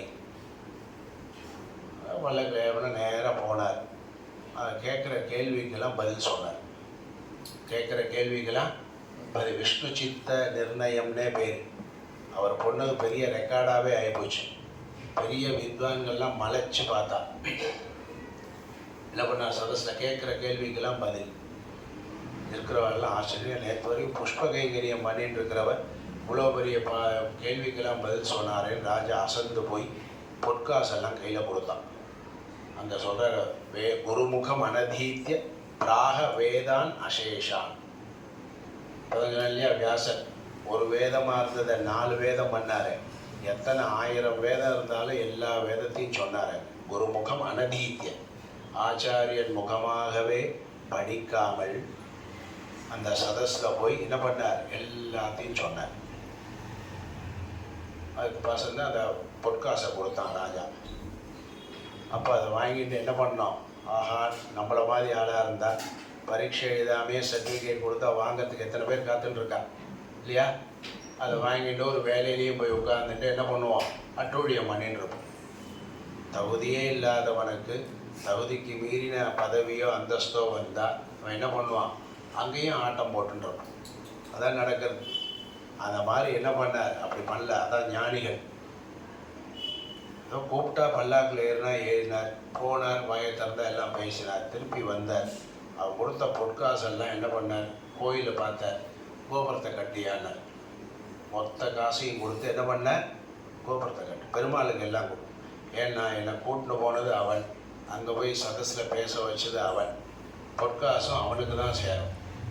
என் வேலை என்னது அப்படின்னு சொல்லி திருப்பி ஆற்றுக்கு வந்தார். பூவை தொடுத்தார், துண்டை கட்டினார், தோட்டத்துக்கு போனார், பூவை தொடுத்தார், பெருமாள் சாத்தினார். அவர் தான் யார், பெரியாழ்வார்னு பேர். யார் அவருக்கு என்ன பேர், பெரியாழ்வார். விஷ்ணு சித்தன்னு அவருக்கு திருநாமம். அவர் கட்டின கோபுரம் எது தெரியுமா, இன்றைக்கும் தமிழ்நாடு அரசாங்கத்தினுடைய சின்னமே அதுதான். ஸ்ரீவில்லிபுத்தூரில் இருக்கிற கோபுரம். ஸ்ரீவில்லிபுத்தூரில் பெரிய பெருமாள் சன்னதி நேரம் ஒரு பெரிய கோபுரம் இருக்கும். அந்த கோபுரத்தை ராஜா தனக்கு கொடுத்த தங்க காசெல்லாம் விற்று கோபுரத்தை கட்டினார். இதெல்லாம் ரெக்கார்டு, சரித்திரம். அந்த கோபுரத்தை கட்டி அந்த பக்கத்தில் தான் நந்தவனம் கைங்கரியம். அதனால தான் அவர் பண்ணுற கைங்கரியத்துக்கு தான் ஆண்டாள் கிடைச்சார். அதோடு மட்டும் இல்லை, எவ்வளோ பெரிய பாக்கியம் வர அவர். பெரிய பெருமாளுக்கே மாமனார் ஆனார். ஆண்டாளை பொண்ணு அவளுக்கு கொடுத்து, பெருமாளுக்கு யார், மாமனார். ரங்கநாதனுக்கு யார், மாமனார். எப்பேற்பட்ட பெரிய பகவான் பக்தர்களுக்கு எப்பேற்பட்ட ஸ்தானத்தை கொடுத்து அழகு பார்ப்பான்னா அவனுக்கு தான் தெரியும். நமக்கு வேண்டியது பக்தி, நல்ல சித்தம், கைங்கரியத்தில் ஒரு ஈடுபாடு. நம்மளை எங்கே தூக்கி எப்படி வைக்கணும்னு அவனுக்கு தான் தெரியும். அந்த மாதிரி இப்போ அவர் என்ன பண்ணார், திருப்பி வரும்பொழுது குந்தி மாதிரி பெருமாள்கிட்ட ஆபத்து வேணும்னு வேண்டினா மாதிரி அவர் திருப்பி ரிட்டர்ன் வரும்போது பெருமாள் கண்ணுக்கு நேரம் தெரிஞ்சிட்டார். சங்கு சக்கரதாரியாக வரார். ஆகாசத்தில் பெருமாள் தெரிகிறார். கீழே வண்டியெலாம் போயிட்டு இருக்கு, ஜனங்கள்லாம் நடந்துட்டு இருக்கான். உடனே கையை கூப்பி திருப்பி வரும், ஏதோ ஆபத்து வேண்டாம், எனக்கு நல்லது கொடுன்னு ஏதோ வேண்டாமோ. என்ன பண்ணா தெரியுமா, நம்ம சின்னவா பெரியவாள் ஆசீர்வாதம் பண்ணுவாளா, பெரியவா நமன் பண்ணுவாளா? சின்னவா பெரியவாளுக்கு ஆசீர்வாதம் பண்ணுவாளா, பெரியவா சின்னவாக்கு பண்ணுவாளா? பெரியவா தான் நமக்கெல்லாம் பண்ணுவான். அதே மாதிரி பெருமாள்கிட்ட போனால் பெருமாள் நமக்கு ஆசீர்வாதம் பண்ணணுமா, நம்ம பெருமாளை பண்ணணுமா? பெருமாள் தான் நமக்கு பண்ணணும். இதான இயற்கை. போனால் பெருமாளை கை ஊப்பி நம்ம சேவிக்கணும். அவர் என்ன பண்ணோம், ஆசீர்வாதம். இவர் என்ன பண்ணார் தெரியுமோ, திருப்பி ரிட்டர்ன் வரும்பொழுது தங்க காசு கிடைச்சா ஒரு குஷியா என்னன்னு தெரியல. பெருமாளை பார்த்தா சங்கு சக்கரத்தோடு இருக்கார். என்ன எண்ணம் பாரு, பல்லாண்டு பல்லாண்டு பல்லாயிரத்தாண்டு பல கோடி நூறாயிரம் மல்லாண்டதிந்தோள் மணிவண்ணா உன் சேவடி செவ்வி திருக்காப்பு. இதெல்லாம் அவர் பண்ண பாட்டு. பெருமாளுக்கு பார்த்து என்ன பண்ண, பல்லாண்டு பல்லாண்டு பல்லாயிரத்தாண்டு பல ஆண்டுகள் பல யுகங்கள் கிருஷ்ணா நீ என்றைக்கும் சிரஞ்சீவியாக இருக்கணும். யாராவது சொல்லுவாளா? பெருமாளை பார்த்து சிரஞ்சீவியா தீர்காயுஷ்மான் பவன் பெருமாளை சொல்லலாமா? சொல்லியிருக்காரே. அவர் சொன்னதை நம்மளும் அதைத்தான் சொல்லிட்டு இருக்கோமே டெய்லி. அவர் சொன்னதே தப்பு இல்லையா? பெருமாளுக்கு பல்லாண்டு பாடினதே தப்பு. அவர் பண்ண தப்பு திருப்பி நம்மளும் எல்லாரும் பண்ணிட்டோம். குந்தி கேட்டது தப்பு. பெருமாளுக்கு முன்னாடி போய் எனக்கு ஆபத்தை கொடுன்னு கேட்டது தப்பு. அவள் கேட்டாலே திருப்பி அதையே நம்மளே சொல்லிட்டு இருக்கோமே, அது இன்னும் தப்பு இல்லையா? ஆனால் பெருமாள் அதை தான் விரும்புகிறேன். பெருமாளுக்கு முன்னாடி போயிட்டோன்னா நான் குந்தி மகாராணி, நான் ஜெயிச்சுட்டு வந்தேன், நான் ஒரு பெரிய பதவியோடு வரேங்கிற எண்ணத்தை மறந்து மனசு அப்படியே இலகி உன் வாயால் என்ன வருதோ அது பெருமாளை ஏற்றுக்கிறேன். வாயால் என்ன வருது இந்த உலகத்தில் இருக்கிற சட்டத்திட்டத்துக்கெல்லாம் அது கட்டுப்படாது. அதனால தான் பாரு, எல்லா ஸ்தோத்திரங்களையும் பார், உலகத்தில் இருக்கிற சட்டத்திட்டங்களுக்கு கட்டுப்படாத ஒரு வார்த்தைகள்லாம் வாயிலிருந்து வரும். அதுக்கு தான் மயங்கரான் பெருமாள். இன்றைக்கும் பெருமாளுக்கு போனால் முதல்ல பாட வேண்டியது என்னது, பல்லாண்டு பல்லாண்டு. இந்த பெரியாழ்வாரே பாடினதை நினச்சிட்டு அவன் சந்தோஷப்படுறாங்கிற அந்த பாவத்தை பெரியவா புரிஞ்சுட்டு அதை அப்படியே வச்சுட்டான். இல்லைன்னா இதை கட் பண்ணலாம்ல, எடிட் பண்ணுறான் இல்லையா, என்னெல்லாம் எடிட் பண்ணுறான், தப்பெல்லாம் போட்டு ரைட்டாக காமிக்கிறான், ரைட்டாக இருக்கிற விஷயத்த தப்பாக காமிக்கிறான், இதெல்லாமோ நடக்கிறது. பெரியவா அதெல்லாம் பண்ண மாட்டான். அப்படி பாவத்துக்கு பெருமாள் கட்டுப்பட்டதுனால அந்த புத்தியினுடைய ஒரு பாவத்துக்கு நம்ம தலை வணங்கணும். அப்படி கேட்டால் பெருமாள் சக்கராயுதத்தால் இந்த குழந்தையை காப்பாற்றி நல்லபடிக்கு உயிர் போகலை. ஆனால் குழந்தை ஆச்சரியம் எது சொன்னேன், கருவிலேயே குழந்தை அந்த சக்கராயுதத்தை பார்த்த குழந்தை. இந்த குழந்தை இல்லை, நம்மளாமும் பெருமாளை பார்த்து வளர்ந்த குழந்தை. இதில் வருது ஜந்துகி ஸ்துதின்னு ஒன்று இருக்கு, கபிலோபதேசத்தில் வரும். ஒரு கர்ப்பத்தில் இருக்கிற போது அந்த குழந்தை பெருமாள்கிட்ட வேண்டிக்க பேசியிருக்கு பாரு, நான் என்ன பாவம் பண்ணேனோ தெரியாது, இந்த அம்மாவுடைய மலை மூத்திர வாயில் உள்ளே உட்காந்துட்டு நான் படுற கஷ்டம் யாருக்குன்னு எனக்கு தான் தெரியும். கிருஷ்ணா, எனக்கு இப்படி ஒரு பிறவியை கொடுத்துட்டியே, இது என்னுடைய கடைசி பிறவியாக இருக்கட்டும்னு அது வேண்டிக்கிறது. இதுக்கு ஸ்தோத்திரம் கபிலர் சொல்கிறார், ஜந்து கீதைன்னே பேர். அது என்ன வேண்டிக்கிறது, அப்பா எனக்கு இதான் கடைசி பிறப்பார், அது எனக்கு இதுவே பிறவி வேண்டாம் முடிச்சிடும்னு வேண்டிக்கிறது. நம்ம அம்மா அப்பா என்ன வேண்டிக்கிறேன், அந்த குழந்தை நல்லா பிறக்கணும், வரணும், ஓடி ஆடி விளையாடணும் இல்லையா. அம்மா அப்பா என்ன வேண்டிக்கிறா, நல்லா இருக்கணும், குழந்தை வரணும், போகணும், நம்மளாம் நினைக்கிறோம். அது என்ன நினைக்க பார்த்தியா, நம்மளும் அப்படி நினச்சி வந்தவாதான். இந்த வாசனை தெரியும், நாம் பண்ண தப்பு எந்த பிறப்புக்காக எனக்கு என்ன தண்டனைக்காக பெருமாள் அந்த பிறவி. தவக்கல வயத்தில் இருக்கிற குட்டியும் நினைக்கும், அம்மா வயத்தில் இருக்கிற நம்மள மாதிரி மனித குழந்தையும் நினைக்கும், சிங்க வயத்தில் இருக்கிற சிங்க குட்டியும் உள்ள நினைக்கும். கர்ப்பவாசம் இருக்கிற எல்லாம் ஒரு ஜீவாத்மா தான். அதெல்லாம் தான் கஷ்டத்தை உணர்ந்து வேண்டிக்குமா. பெருமாள் சொல்லுவார், விளையாடு நீ நல்லா பண்ணின இல்லையா, எங்கே போகிற, நீ எங்கே போகிற, நான் எங்கே போகிறேன், நீ உன் வேலையை பாரு, நான் என் வேலையை பார்க்குறேன்னு பெருமாள் என்ன பண்ணுவேன், பிறக்க வரும்போது மறைஞ்சிடுவேன். அப்புறம் பிறந்து அது கர்மாதீனமாக அது என்னமோ விளையாடிட்டு ஏதோ பண்ணிட்டுருக்கு. அப்படி கர்ப்பத்தில் இருக்கும்போதே நம்மெல்லாம் ஸ்தோத்திரம் பண்ணி பெருமாளை தெரிஞ்சின்றவா தான். அதில் ரொம்ப விசேஷம் இந்த குழந்தை. இப்போ என்ன பண்ணால் பெரிய ஆளானா அவனுக்கு உபநயனம் இத்தியாதிகள்லாம் ராஜா தாத்தா பண்ணி வச்சார்.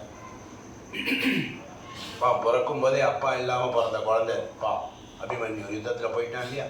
அதனால் தாத்தா தான் எல்லாம் பண்ணி வித்தியெல்லாம் சொல்லி கொடுத்து படிக்க வச்சு பெரிய ராஜாவாகி அவன்கிட்ட பொறுப்பெல்லாம் கொடுத்துட்டு கிளம்பிடுறான்.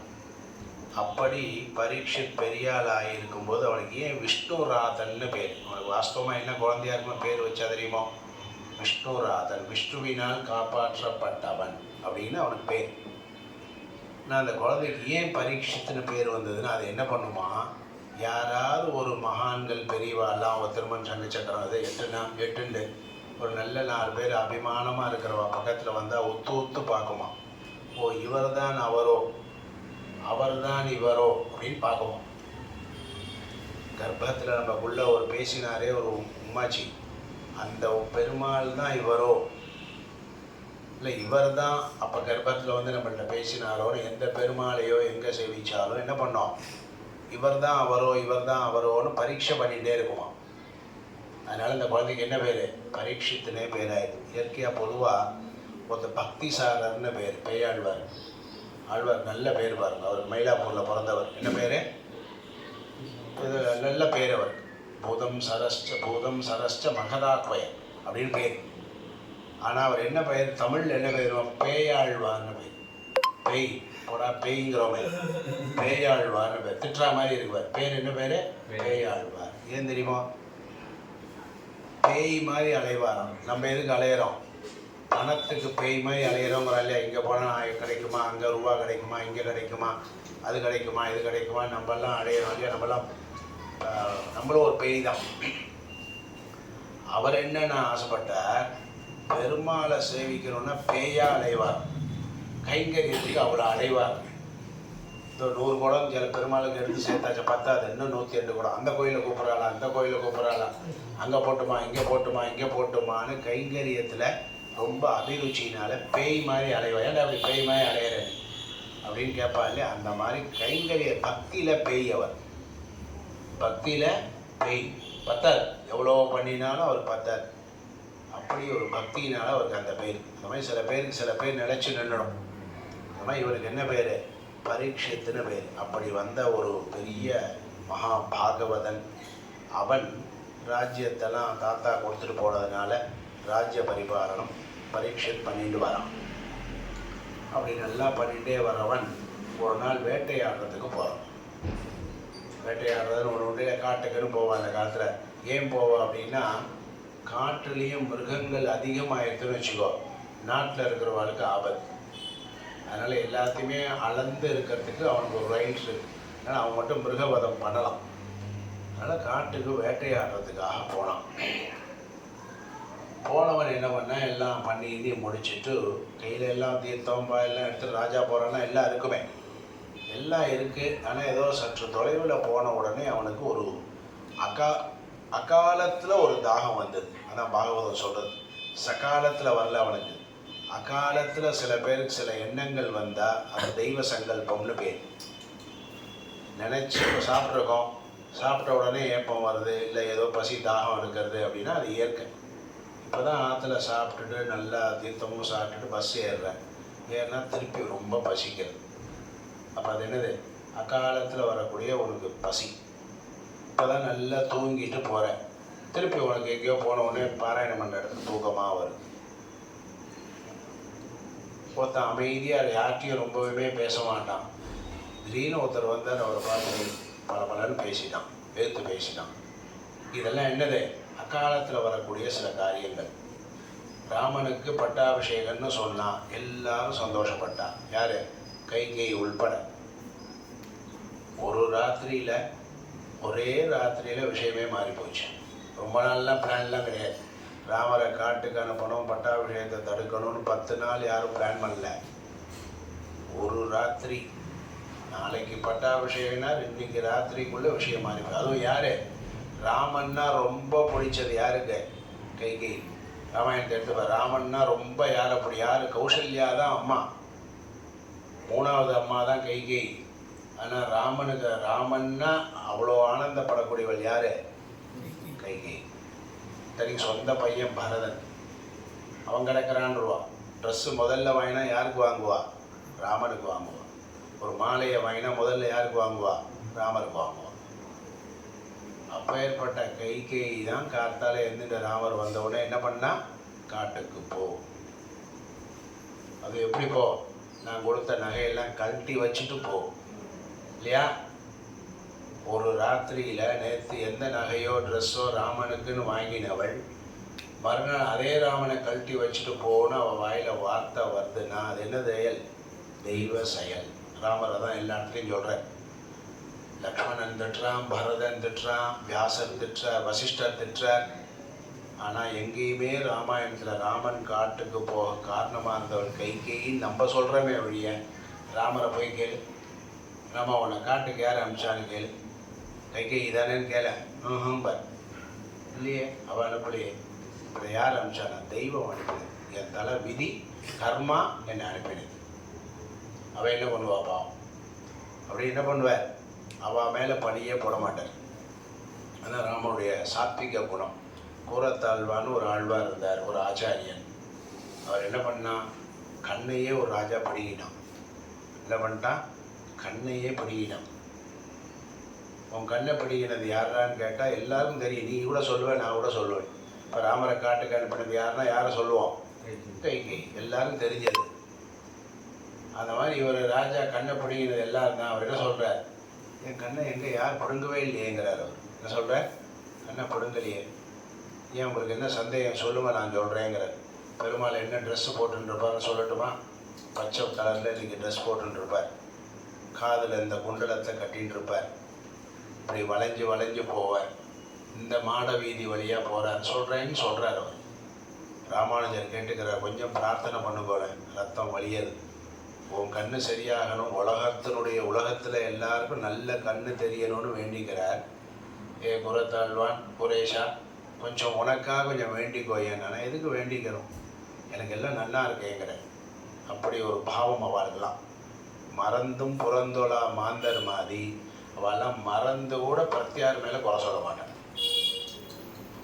அது தெய்வாதீனம் கர்மாதீனம் அப்படின்னு சொல்லிட்டு போயிடுவோம்.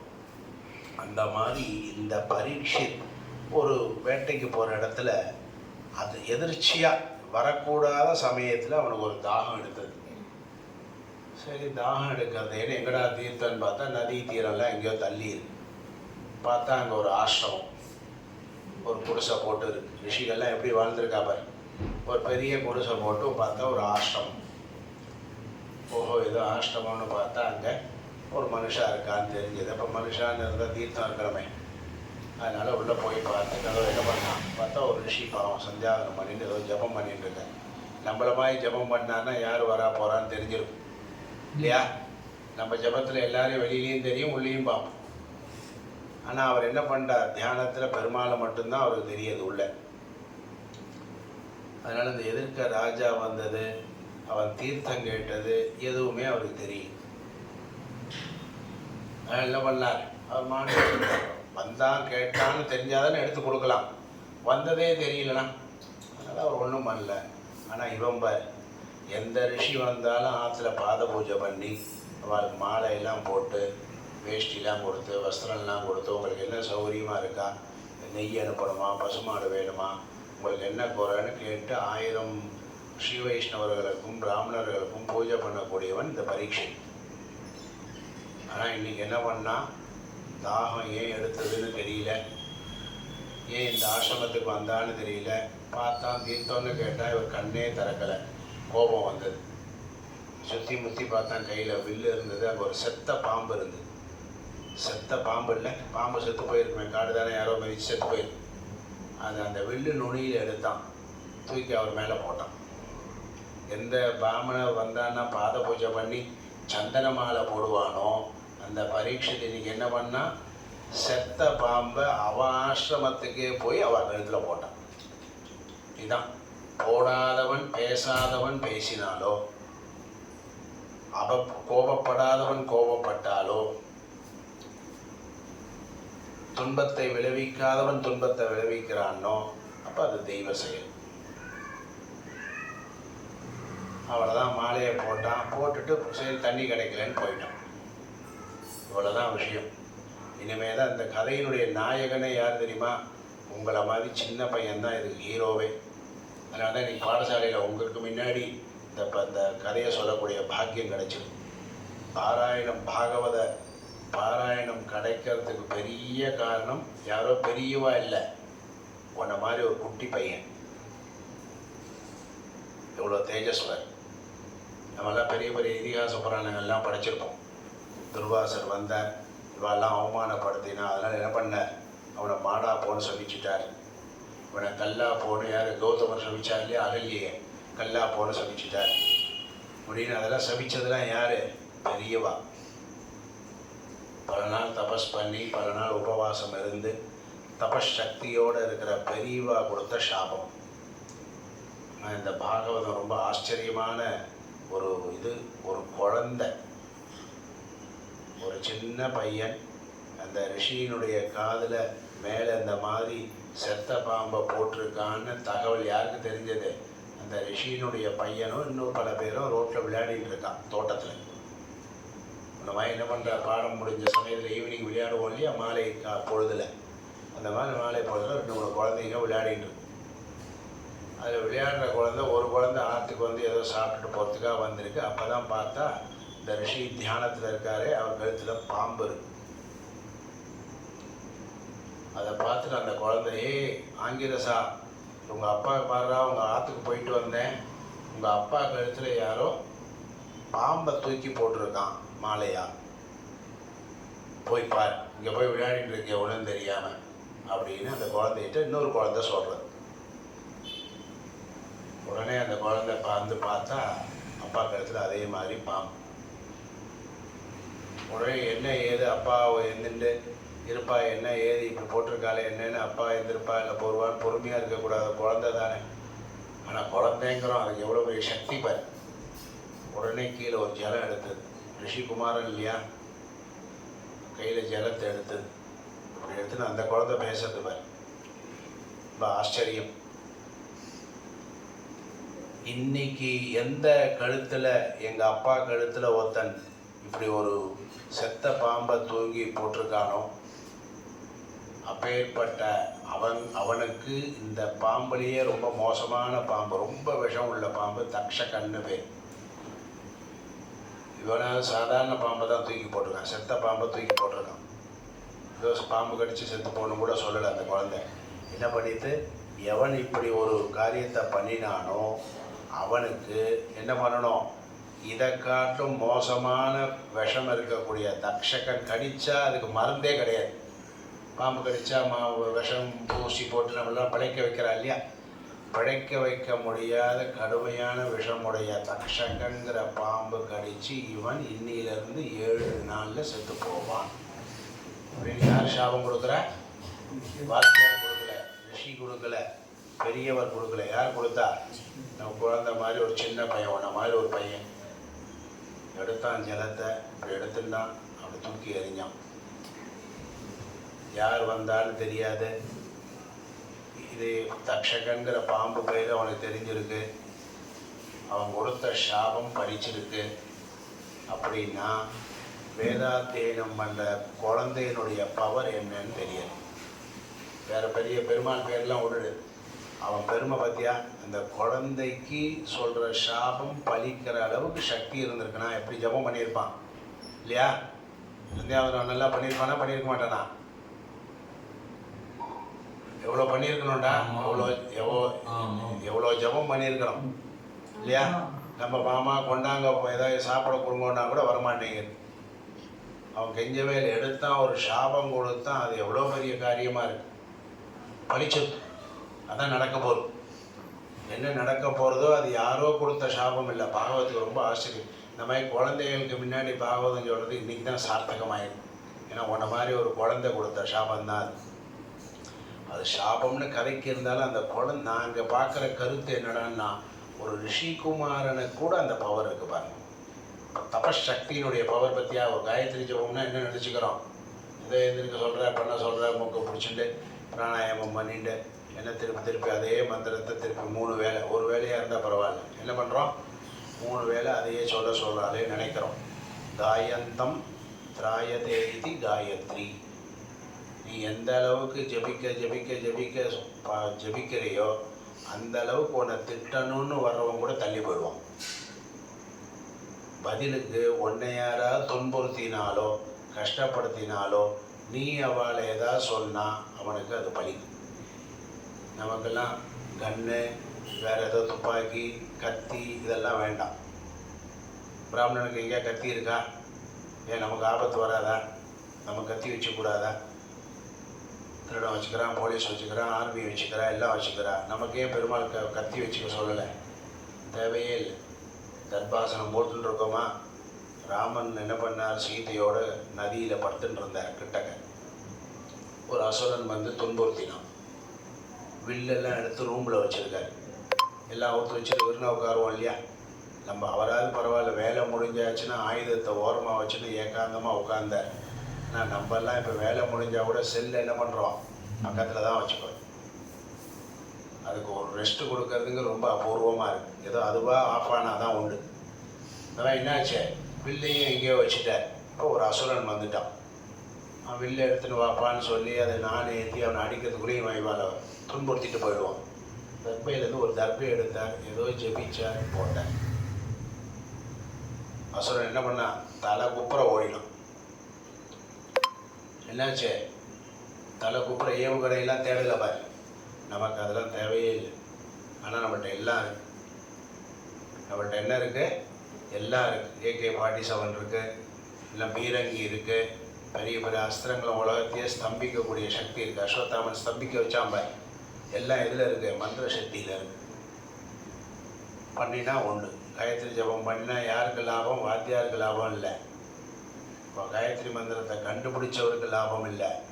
பூனல் போட்டு உபதேசம் பண்ண அப்பாவுக்கு லாபமோ இல்லையோ, யாருக்கு லாபம், நமக்கு லாபம். நீ எந்த அளவுக்கு ஜபம் பண்ணுறியோ, எந்த அளவுக்கு சமிதாதானம் பண்ணுறியோ, எந்த அளவுக்கு வேதத்தை மதிக்கிறோமோ அந்த அளவுக்கு நம்மளை எது காப்பாற்றோம், வேதம் காப்பாற்றும். இப்போ வேதம் காப்பாற்றிருக்கா? வேதம் படித்து தானும் படித்து இவ்வளோ பேருக்கும் படிப்பிக்க வச்சு நம்ம எல்லாருக்கும் சாப்பாடு போட்டு இடத்தையும் ஏற்பாடு பண்ணி இவ்வளவும் யார் அரசாங்கம் பண்ணுறதா? முதலமைச்சர் பணம் அனுப்புகிறாரா? இல்லை இந்த தொகுதி எம்எல்ஏ கொடுக்குறாரா? இல்லையே. தானும் வாழ்ந்து தன்னை சார்ந்தவர்களையும் வாழ்விக்கக்கூடிய சக்தியை வாத்தியாருக்கு யார் கொடுத்துருக்கா? வேதம் கொடுத்துருக்கு. எது கொடுத்துருக்கு?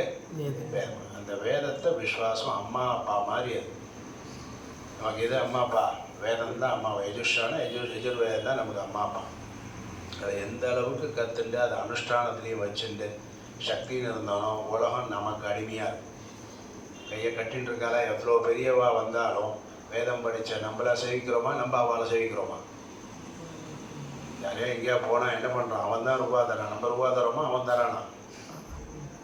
அவன் நமக்கு ரூபாயும் தந்து கீழேயும் உளுந்து சேவித்து 2 அக்ஷதையை போடுங்கிறான். எதனால? வேதம். நம்ம அழியாத செல்வம், அழியாத ஒரு வித்யைன்னு சொன்னால் அது என்னது? வேதம் நம்ம கையில் இருக்கு. அது இந்த குலத்தில் பிறந்ததுனால நமக்கு பாக்கியம், த்விஜன்னு பேர். அப்போ அதை எந்த அளவுக்கு நீ சம்ரக்ஷணம் பண்ணி வச்சுக்கிறியோ அது பல பேருக்கு பயன்படும். அதனால் தெரியும் அந்த குழந்தை என்ன பண்ணியிருக்கான்? சமிதாதானமோ சந்தியாவந்தனமோ கரெக்டாக பண்ணியிருக்கான்னு தெரியாது இல்லையா? அந்த இல்லைனா ஒரு குழந்தை கொடுக்கறது நடக்குமா? எடுத்தது குழந்தை சபிச்சது என்ன சொல்லிட்டு? தக்ஷகங்கிற பாம்பு கடிச்சு அவன் இறந்து போக வேண்டும். என்னைக்கு? 80 வயசுலன்னு சொல்லலை, இன்னிலேருந்து 7 நாள் கவுண்ட் டவுனுங்கிறாங்க. அது ஸ்டார்ட். பரீட்சத்துக்கு ஆரம்பிச்சிருப்பான்.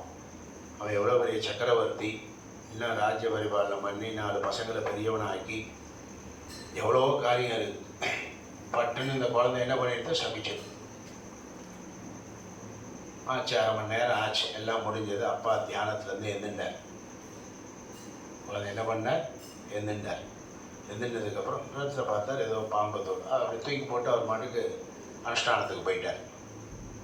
அந்த குழந்தை கூடயே போய், அப்பா உனக்கு தெரியுமா உன் தோளில் யார் பாம்பு தோலை போட்டானோ நான் அவனை சபிச்சுட்டேன் பாண்டது. இந்த பெருமையாக அப்பா நம்ம பையன் நல்லா நம்மளுக்கு நல்லது பண்ணிட்டான்னு நினச்சிட்டு ஏதோ என்ன பண்ணார்? சந்தோஷப்படுவான்னு நினச்சி. குழந்தை தானே, உன்னை அவமானப்படுத்தினவனை நான் ஓங்கி ஒரு குத்து விட்டேன்ப்பான்னு சொல்லுவோம்ல குழந்தை. அப்பா உன்னை அடித்தவனை பஸ்ஸில் போகிறோம், ஒரு அப்பா ஒருத்தவனை அடிச்சுட்டானா அந்த குழந்தை என்ன பண்ணோம்? அது தான் பங்குக்கு என்ன பண்ணோம்?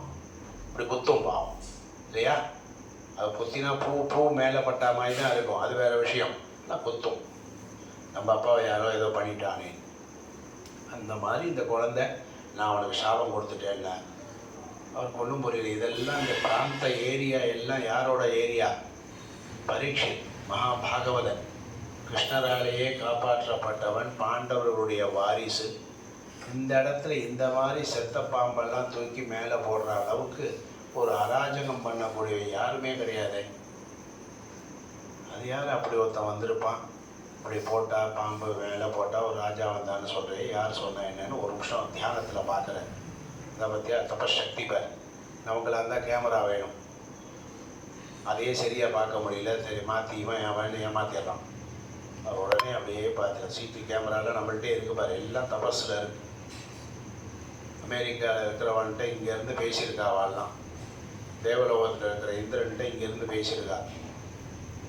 எல்லாம் வேத மந்திரம் தான் இல்லையா? இந்திரனுக்குன்னு ஒரு ரிக்கு இருக்கா, அதை சொல்கிற ஆவாகனம் பண்ணால் இந்திரன் வரான். நவகிரகங்களுக்குன்னு ஒரு ரிக்கு இருக்குது, மந்திரத்தை சொன்னால் நவகிரகங்கள் வரா. எவ்வளோ எளிமை பாரு நமக்கு. எவ்வளோ மந்திரத்தினால் நம்ம எவ்வளோ தேவதர்களை அவளும் கட்டுப்படுறா, நம்மளும் அவளை பிரார்த்தித்து வர வைக்க முடியாது பற்றியா? அப்படி வேதத்துக்கு அவ்வளோ பவர் இருக்குது. அதனால் அந்த தியானத்தில் யோசித்து பார்த்தா வந்தது பரீட்சை. பெரிய சக்கரவர்த்தி ராஜா. ஐயோ வந்தது பரீட்சித்து, அவன் நல்ல ராஜாவாச்சு, இவனை போயாடா நீ சபிச்சேன்னு கேட்டான் அந்த குழந்தைய. ஆமாப்பா எனக்கு யாரெல்லாம் தெரியாது, வந்தவன் எவனோ உன் மேலே இந்த கழுத்தில் யார் போட்டானோ அவன் இத்தனை நாளில் போகணும்னு சபிச்சிட்டேன்னு உடனே அப்பாவுக்கு தூக்கி வாரி போட்டுது. ஐயோ படுபாவி என்னடா பண்ண நீ, இப்படி ஒரு அபச்சாரத்தை பண்ணிட்டியப்பா அப்படின்னு குழந்தைய கண்டிச்சுட்டு நேராக ஓடுறார். எங்கே? பரீட்சத்தினுடைய அரண்மனைக்கு போகிறார். ஏன்னா வந்தது பரீட்சத்துன்னு தெரிஞ்சிருந்தவர், அவன் பெரிய மகாபாகவதன். ஆனால் அந்த குழந்தை சாபத்தை மாற்ற முடியாது. இவ்வளோ பெரிய விஷயம். பெருமாளே நானே ஆச்சரியப்படுறது ஒன்று. பெருமாள் பரீட்சத்தை கர்ப்பத்தில் காப்பாற்றின கிருஷ்ணன் இந்த ஒரு குழந்தை கொடுத்த சாபத்தை காப்பாற்ற முடியாதா? இல்லையா? குழந்தை தானே, அது கொடுத்த சாபத்தை இல்லாமல் பண்ணியிருக்க முடியாதா? கட்டுப்படுறான் பாரு. பிராமணருடைய வாக்குக்கும் அந்த தபசக்திக்கும் என்ன பண்ணுறான்? கட்டுப்பட்டு நிற்கிறான். அதனால் கட்டுண்ட பண்ணிய பெருமாயன். பெருமாளை விக்கிரகத்தில் அர்ச்சாரூபத்தில் ஏலை பண்ணி அர்ச்சகர் கட்டி போட்டார்னா கட்டிக்கிறாரா? இன்றைக்கி பச்சை கலர் வேஷ்டினா பச்சை கலர் வேஷ்டி, சயன கோலம்னா சயனம், நிற்கிறதுனா நிற்கிறது, உட்காருதுன்னா உட்காருது. என்ன ஆசைப்படுறாலோ பக்தர்கள் என்ன பண்ணுறார்? தேரில் ஏறினா ஏறுறார், அம்ச வாகனத்தில் ஏறினா ஏறுறார், யானை மேலே ஏறியானா ஏறுறார், குதிரையில் ஏறினா ஏறுறார். இன்றைக்கி 12 மணி வரைக்கும் இங்கேயே நில்லுன்னா நிற்கிறார். இன்றைக்கி வெறும் பொங்கல்னால் பொங்கல் செய்கிறார். திடீர்னு ஒரு நாள் புளியோதரை கொடுக்குறார், சாப்பிட்றார். லட்டு பண்ணால் வாங்கிக்கிறார். இன்றைக்கி ஒன்றுமே இல்லை, ஒரு சுத்தானம்னாலும் வாங்கிக்கிறார் இல்லையா?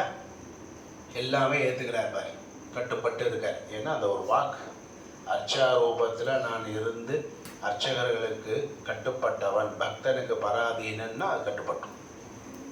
அது பெருமாள் சட்டத்திட்டத்துக்கு கட்டுப்பட்டார். வேதாத்தியனம் பண்ணி ரிஷிகள்னால் அவர் ஞானிகள். அவள் வாக்குலேருந்து எது வந்தாலும் அது நடக்கும், அது நடக்கணும். அதான் சட்டம். அதை நானே மீறக்கூடாதுனால பெருமாள் என்ன பண்ணல? மீறவே இல்லை. எங்கே மீறினா நல்லதோ, எது அக்கிரமமான செயலோ அங்கே மீறி தர்மத்தை ஸ்தாபிப்பார். எங்கே அது அக்கிரமம் இல்லைன்னு தெரிஞ்சதோ அது சைலண்டாக இருந்துருவார். அதனால் என்னாச்சு? இவன் நேரம் அரண்மனைக்கு போனார். யார்? இந்த ரிஷியினுடைய குழந்தையினுடைய அப்பா ஆங்கிரஸ் ரிஷி போகிறார். வாங்கோ வாங்கோன்னு வரவேற்கிறான். அவன் நேற்று இவர் கழுத்தில் செத்த பாம்பை போட்டவன் இன்றைக்கி அவர் வராருன்னு உடனே பாத பூஜை பண்ணி அவர் வேண்டிய அபிஷேகம்லாம் பண்ணி வஸ்திரங்கள்லாம் சாத்தி பூ புஷ்பம்லாம் போட்டு சம்பாவனையோடு கொடுத்து, சுவாமி வாங்கோ உங்கள் வருகை நல்ல வருகையாக இருக்கட்டும்னு அந்த நேரத்துக்கு பாத பூஜை பண்ணுறான். அவருக்காக கண்ணிலேருந்து தண்ணியாக வருது. ஐயோ, பேர்பட்ட ஒரு மகாராஜா என்னன்னு தெரியாமல் எனக்கு போய் பூஜை பண்ணுறியப்பா, என் குழந்தையால தான் உனக்கு ஒரு பெரிய ஆபத்து வந்திருக்கு. வாஸ்தவமாக என்னை நீ கண்டிக்க வேண்டாமா? நான் என்னன்னு சொல்லுவேன்ப்பா அப்படின்னு ஒவ்வொன்று பதறார், வருத்தப்படுறார். ஐயோ, என்ன இருந்தாலும் சொல்லுங்க, இதில் என்ன இருக்கு? அதான் அங்கே பரீட்சை. இந்த கருவில் திரு இருந்ததுக்கு அடையாளம் அங்கே தான் ஒரு பெரிய சரித்திரம். ஒன்றும் இல்லை, நீ வந்து என் ஆசிரமத்துக்கு ஏதோ என் மேலே மாலையை போட்ட, அதனால் 7 நாளில் உனக்கு மரணம் வரணும்னு என் குழந்தை தெரியாமல் சபிச்சிட்டான்ப்பான்னு சொன்னேன். நம்மளா இருந்தால் என்ன பண்ணுவோம்? கூப்பிடியா அவன் பிள்ளை, அதை எப்படியா சபிக்கலாம்? ஆசிரமத்துலேயே தீக்கரையார் உன்னை இடித்து போடு, அந்த லாரியை விட்டு ஏற்று அவன் மேலே, இப்படிலாம் அக்கிரமம் பண்ணுவோமா? அவன் என்ன பண்ணான்னு தெரியுமா? கையை கூப்பினான். ஐயோ, இதில் என்ன இருக்குது சுவாமி? அப்படியா?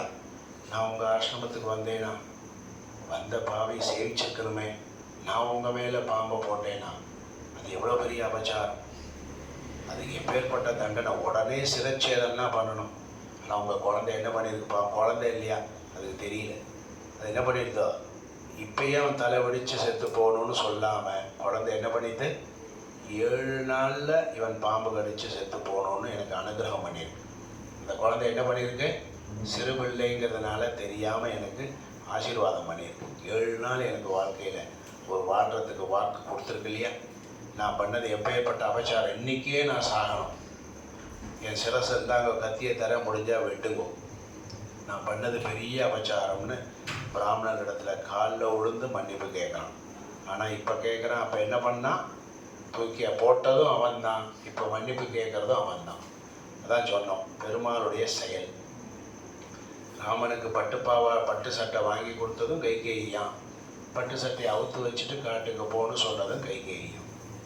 இப்போ நம்ம ஞானியாக இருக்கிறவா என்ன பண்ணோம்? யதார்த்தத்தை எடுத்து கொடுத்தாலா போட்டுக்கணும், திருப்பி அவுத்து வச்சிருன்றாலா வச்சோம்.